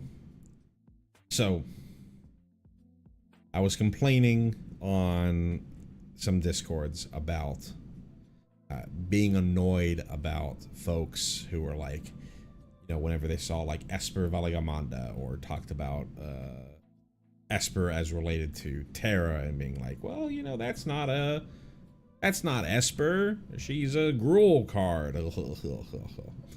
How can they make Estinian not blue? He's literally the Azure Dragoon. I'm sorry. He has to be blue. Anyways, Estinian is for 2 generic, a white and a black. We get a legendary creature, elf warrior at rare. Estinian is a 3/3 with whenever you cast a non-creature spell, put a +1/+1 counter on Estinian. It gains flying until end of turn.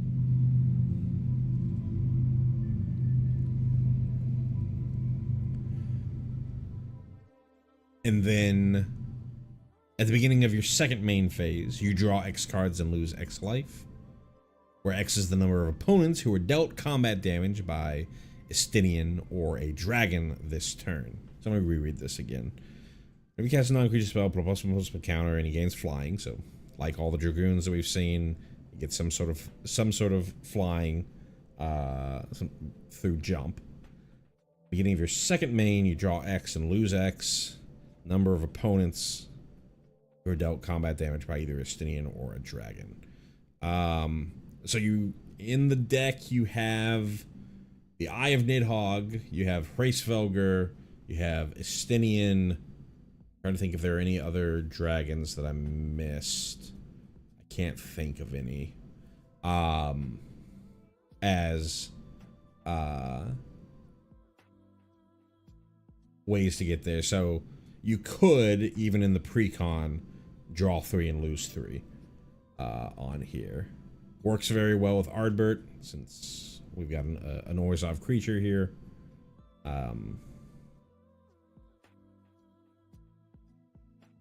Where exactly he is? I mean, he's doing Stardiver. That's what all the stuff going on around him is, which would put him in Endwalker.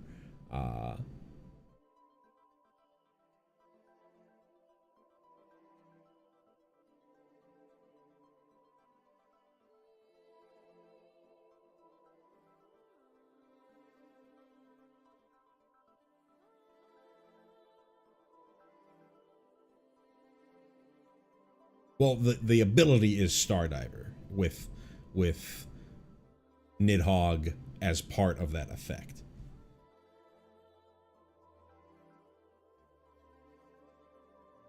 I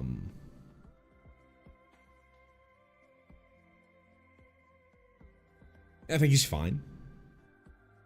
He'd love to be able to chain off spells to get his stand to be big. Card advantage in him, but good for the 99. Probably not a great commander, in my opinion. This is some sick reference here. Champions from Beyond. We have X white and an enchantment rare. When this enchantment enters, create X 1/1 colorless hero creature tokens. And then Light Party, whenever you attack with 4 or more creatures, aka a Light Party, you can scry 2, then draw a card. And then Full Party, whenever you attack with 8 or more creatures, those creatures get +4/+4 until end of turn. And the party that we're seeing here is a Gunbreaker, an Astrologian, a Black Mage, and a Monk, I believe.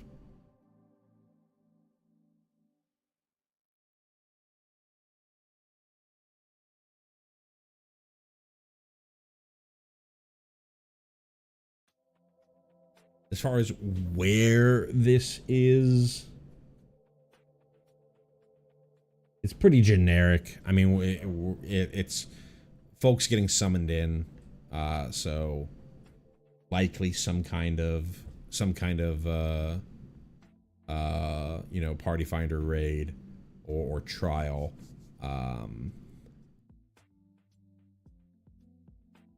You only see a light party, but you can see the summoning circles for other folks coming in, but too generic to really tell where we are. But a pretty cool card. You can just play this for 2 if you expect to have a decent board later on in the game, if you draw this early, or you can bolster your team if you draw this late to make a bunch of tokens.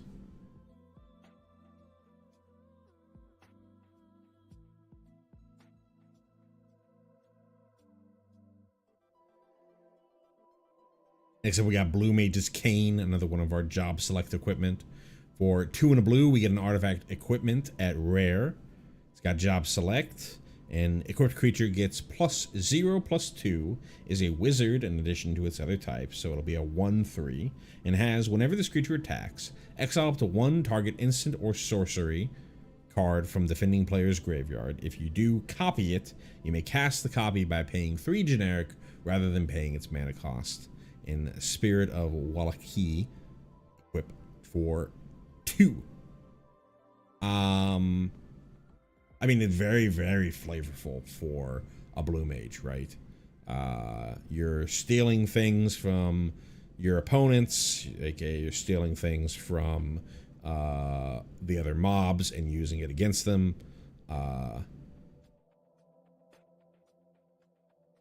This again is you do have to cast whatever you're grabbing immediately, because it doesn't say you can cast it until end of turn, but that does mean that you get around the timing restriction for sorcery cards, even though you're technically doing it during combat.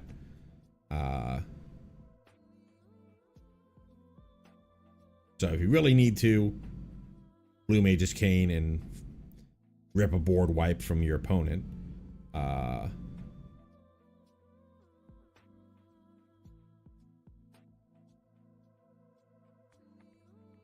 And then of the rare job select equipment, 2's pretty good for its equipped cost, so pretty easy for somebody else to pick up the cane and take up the cause. Pretty fun equipment. I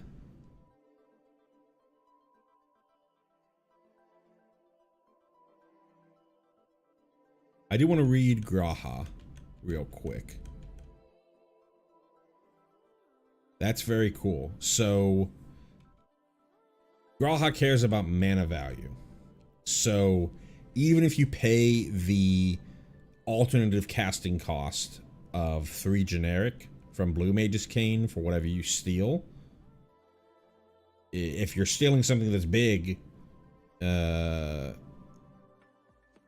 you can still pay the actual mana value worth of life to get a bigger hero token. So that's pretty cool. And that works. I believe that's also how Ishtola is written, based on mana value.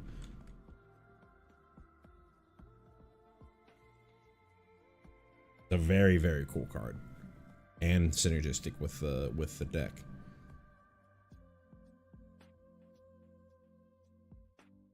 Next up, we got another Mana Rock reprint, Thought Vessel for 2 generic. You have no maximum mana size and tap to add a generic. This is one of the exploration nodes. I forget the exact name of what these things are, but in Azislaw you can see Azislaw in the background as you're exploring that.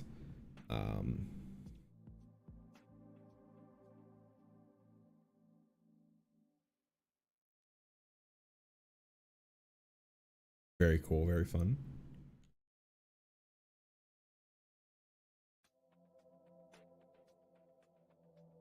Not cool, not fun.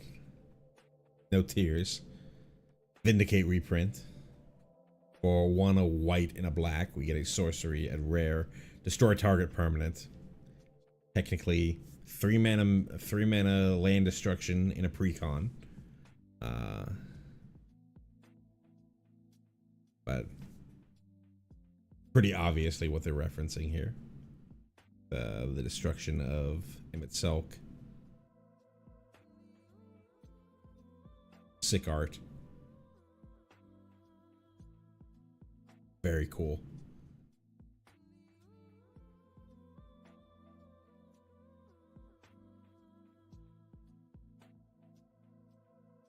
Next up, Cut a Deal, which I think is a reprint. For 2 generic and a white, we get a sorcery at uncommon. Each opponent draws a card, then you draw a card for each opponent who drew a card this way. A little bit of group hug. The specific scene getting seen here, we have, you know, Merylweb, Conasena, and Nanamo chatting it over. I feel like that quote is from when Nanamo is giving her speech, you know, early in the game when you listen to all the city-state leaders give their speeches.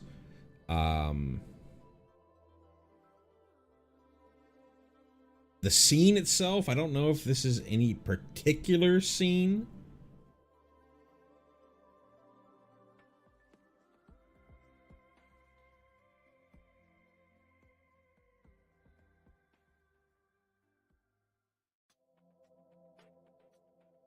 Or after Bro loses his arm.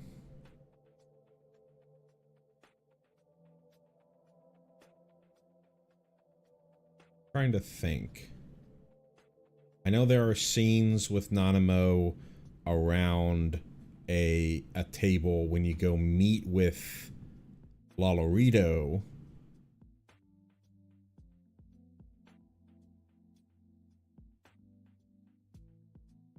Raubon is who you're thinking of, DJ. Yeah, I think that's kind of what we're looking at here. This is pre-Bloody Banquet, but it's kind of just timeless. You know, they could have met at any point to discuss political things.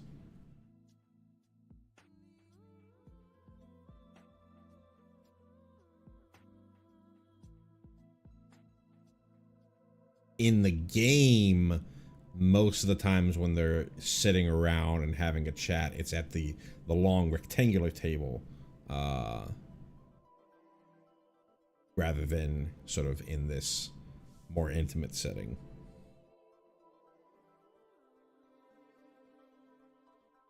Underground River, Sastasha.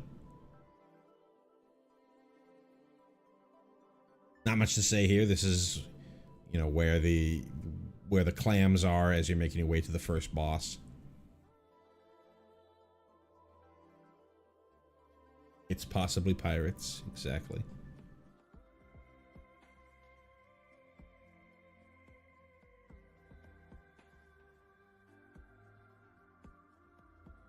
Murderous Rider here. This is just Odin, right? Even though they printed Primal Odin. I'm not crazy that this isn't some other reference.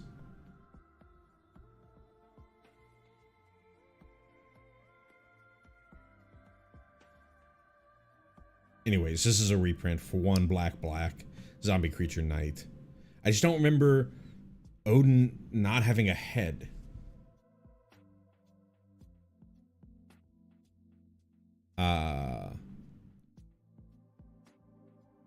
Creature zombie knight, rare, lifelink. When this creature dies, put it on the bottom of your library.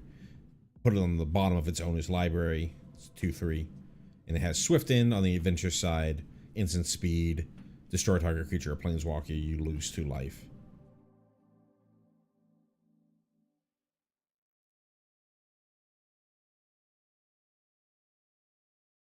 Yeah. So I'm trying to think what this is, if it's not Odin. Headless Horseman in Final Fantasy XIV. There's a horseman boss in Palace of the Dead. I don't remember if it's a headless horseman, but this doesn't look like Palace of the Dead. Though Palace of the Dead is just referencing models elsewhere in the game.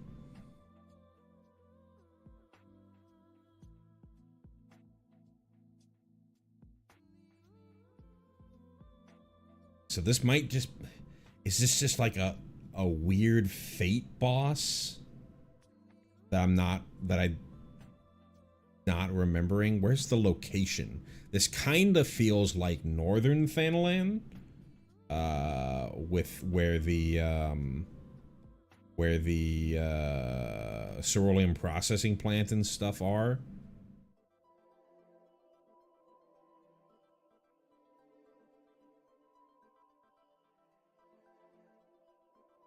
And I don't know. I'm gonna have to look into what this is exactly referencing.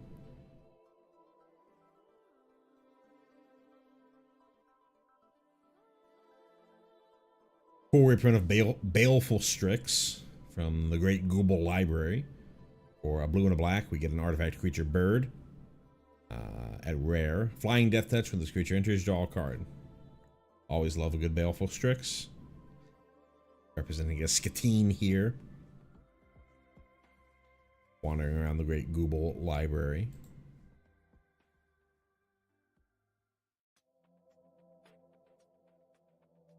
This was a completely out of left field reference when I saw this art. Skycloud Expanse, one of the bad filter lands, but it is the Diadem. What a wild reference.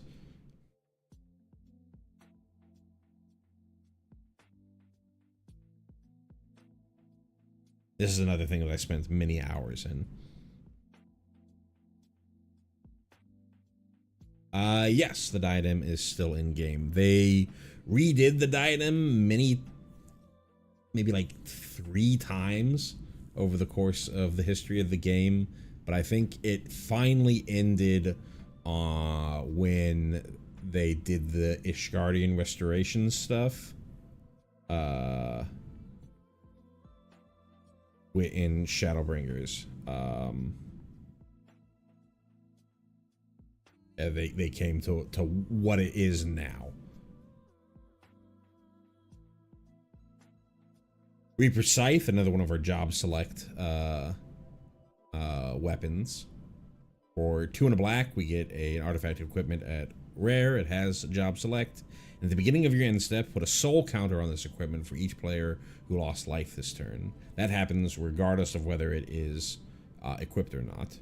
And then equipped creature gets +1/+1 for each soul counter on this equipment, and is an assassin in addition to its other types, and equips for 2.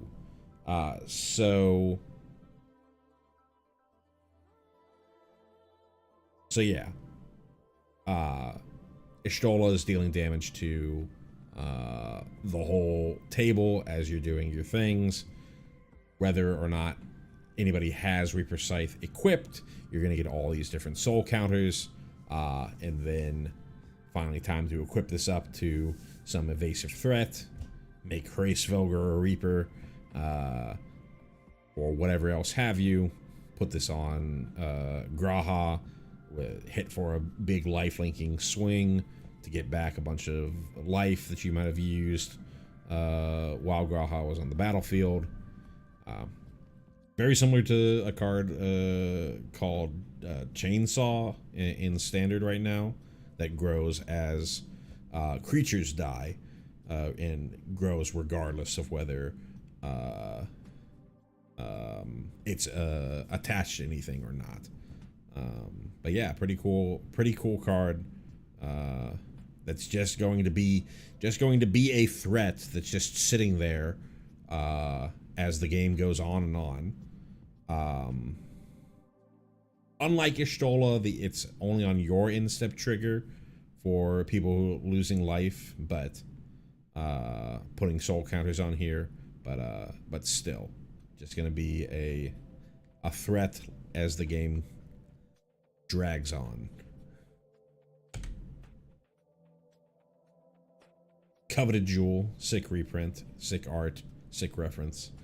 For 6 generic. We get an artifact at rare.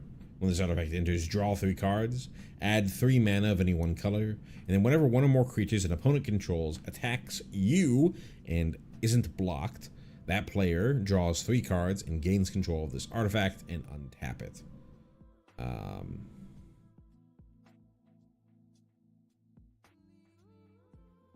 I mean, 6 mana, draw 3, immediately use for 3.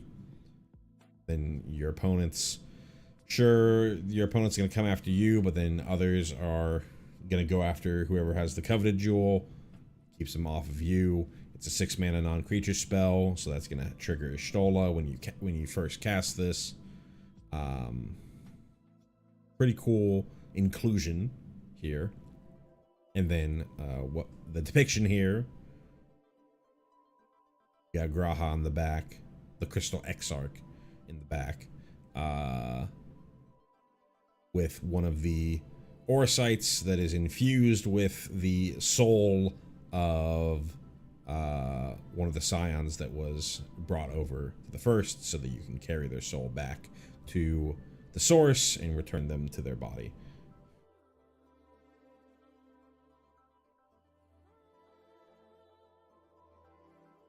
Nice reprint, Archmage Emeritus for 2 blue. We get a creature human wizard at rare.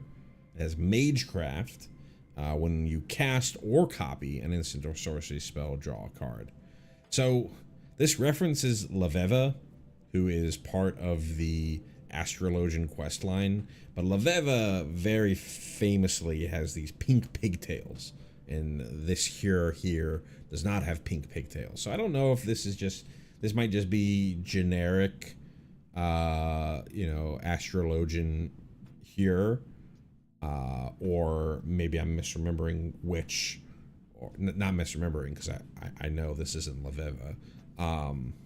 But maybe there's somebody else at the Astrologian job, the Astrologian guild, who looks like this. But I don't think that's supposed to be Laveva.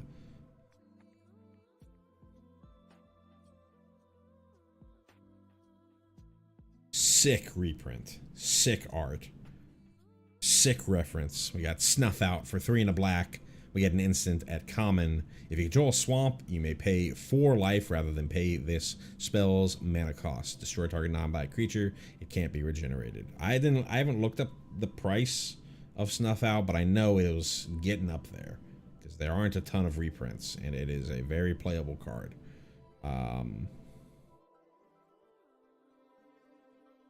Referencing wise, this is Edda and Avir. You can see Avir hovering around right over here with the little helmet.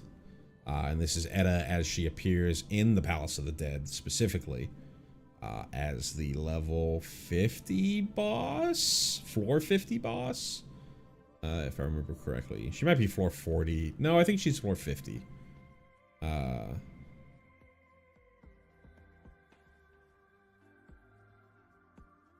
Because in Temtara, I think she's still just wearing white. Because on the scene where she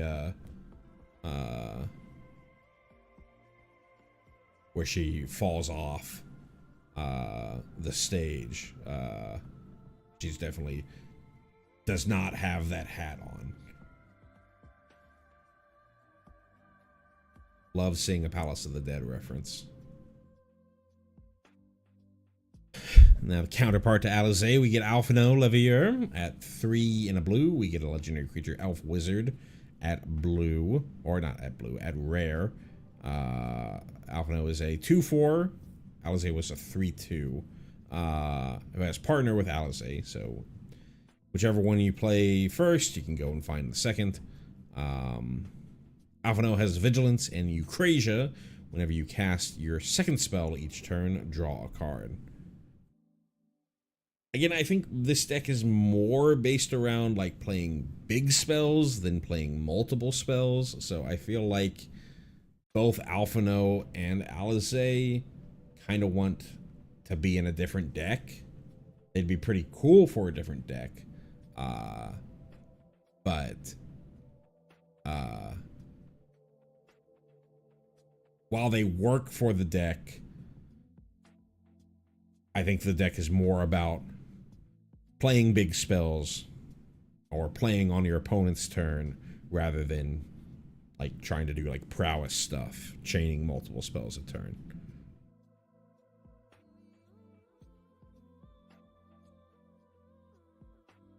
Another sick piece of art, Rite of Replication. For 2 blue, we have a sorcery at rare. This is a reprint. It has Kicker 5. This is a first instance of Kicker. You may pay an additional 5 to cast the spell. Create a token that's a copy of target creature. If this spell was kicked, create 5 of those tokens instead.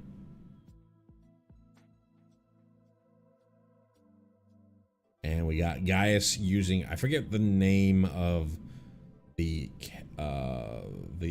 attack that he does where he makes the clones of himself. But very sick. Works perfectly with Rite of Replication. Have a good night, battle. I think we're getting pretty close to the end here. Let me look on. Yeah, I think we only have 3 more after this, and then I'll be signing off.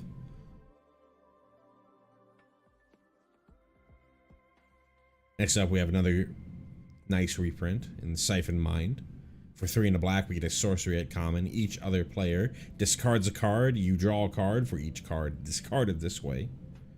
This is referencing one of the Telophoroi towers. We have an Amalja being stuck in the goop, being used to summon lunar versions of the primals. Interesting that we haven't yet seen a lunar summon. That might be a little too specific of a reference. We do have a primal Odin.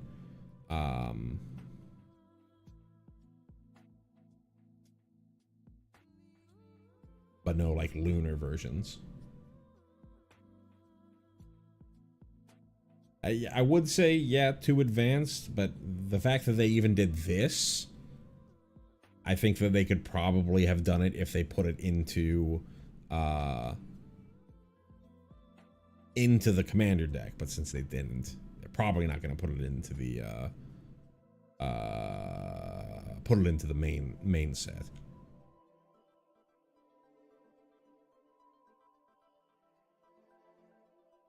Transpose, super sick. Just a reference to a spell that you have in the game, or I guess it's an ability technically. For 2 and a black, we have an instant at rare. Draw a card, then discard a card. You lose 1 life. If this spell was cast from your hand, create a 0/1 black wizard creature token with whenever you cast a non-creature spell, this token deals 1 damage to each opponent. And then it has rebound. So you can do it again, but you won't get the extra 0/1 black wizard the next time that you cast it, because you'll be casting it from exile. Though Urianger would care about you casting it from rebound. I like this. So they have this sort of black wizard sub-theme, or black mage sub-theme, but they're black creature type wizards sub-theme in a number of cards in the standard set. I like this so kind of prowess, but you don't have to get into combat if you don't want to get into combat thing they have going on. As far as this card goes, I feel like it's pretty overcosted for just 1 loot effect, and then they must think that the black mage token that you get is very, very valuable in order to be in order for them to think that you need to pay 3 mana for this. But yeah, if this was 2, this would be pretty good. Maybe even not even pretty good. It would be fine. I think at 3, it's close to unplayable.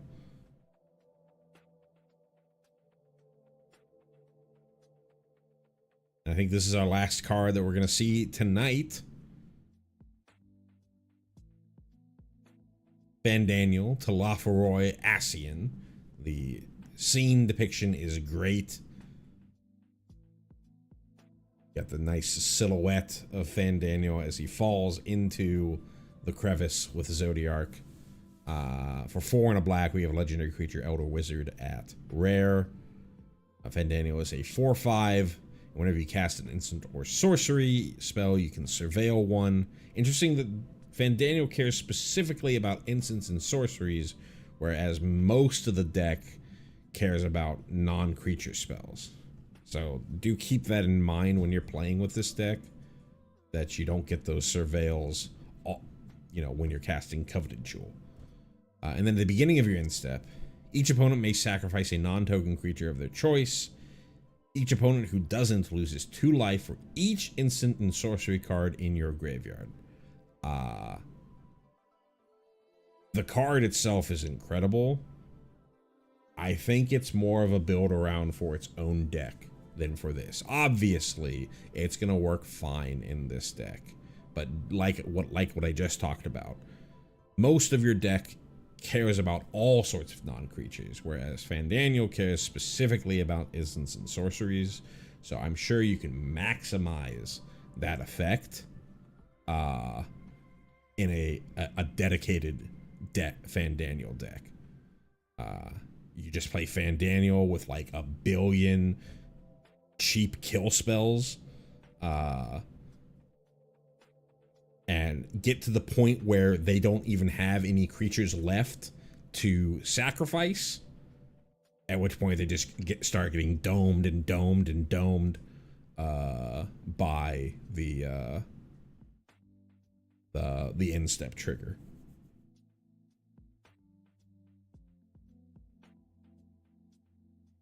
And that was it. Whew.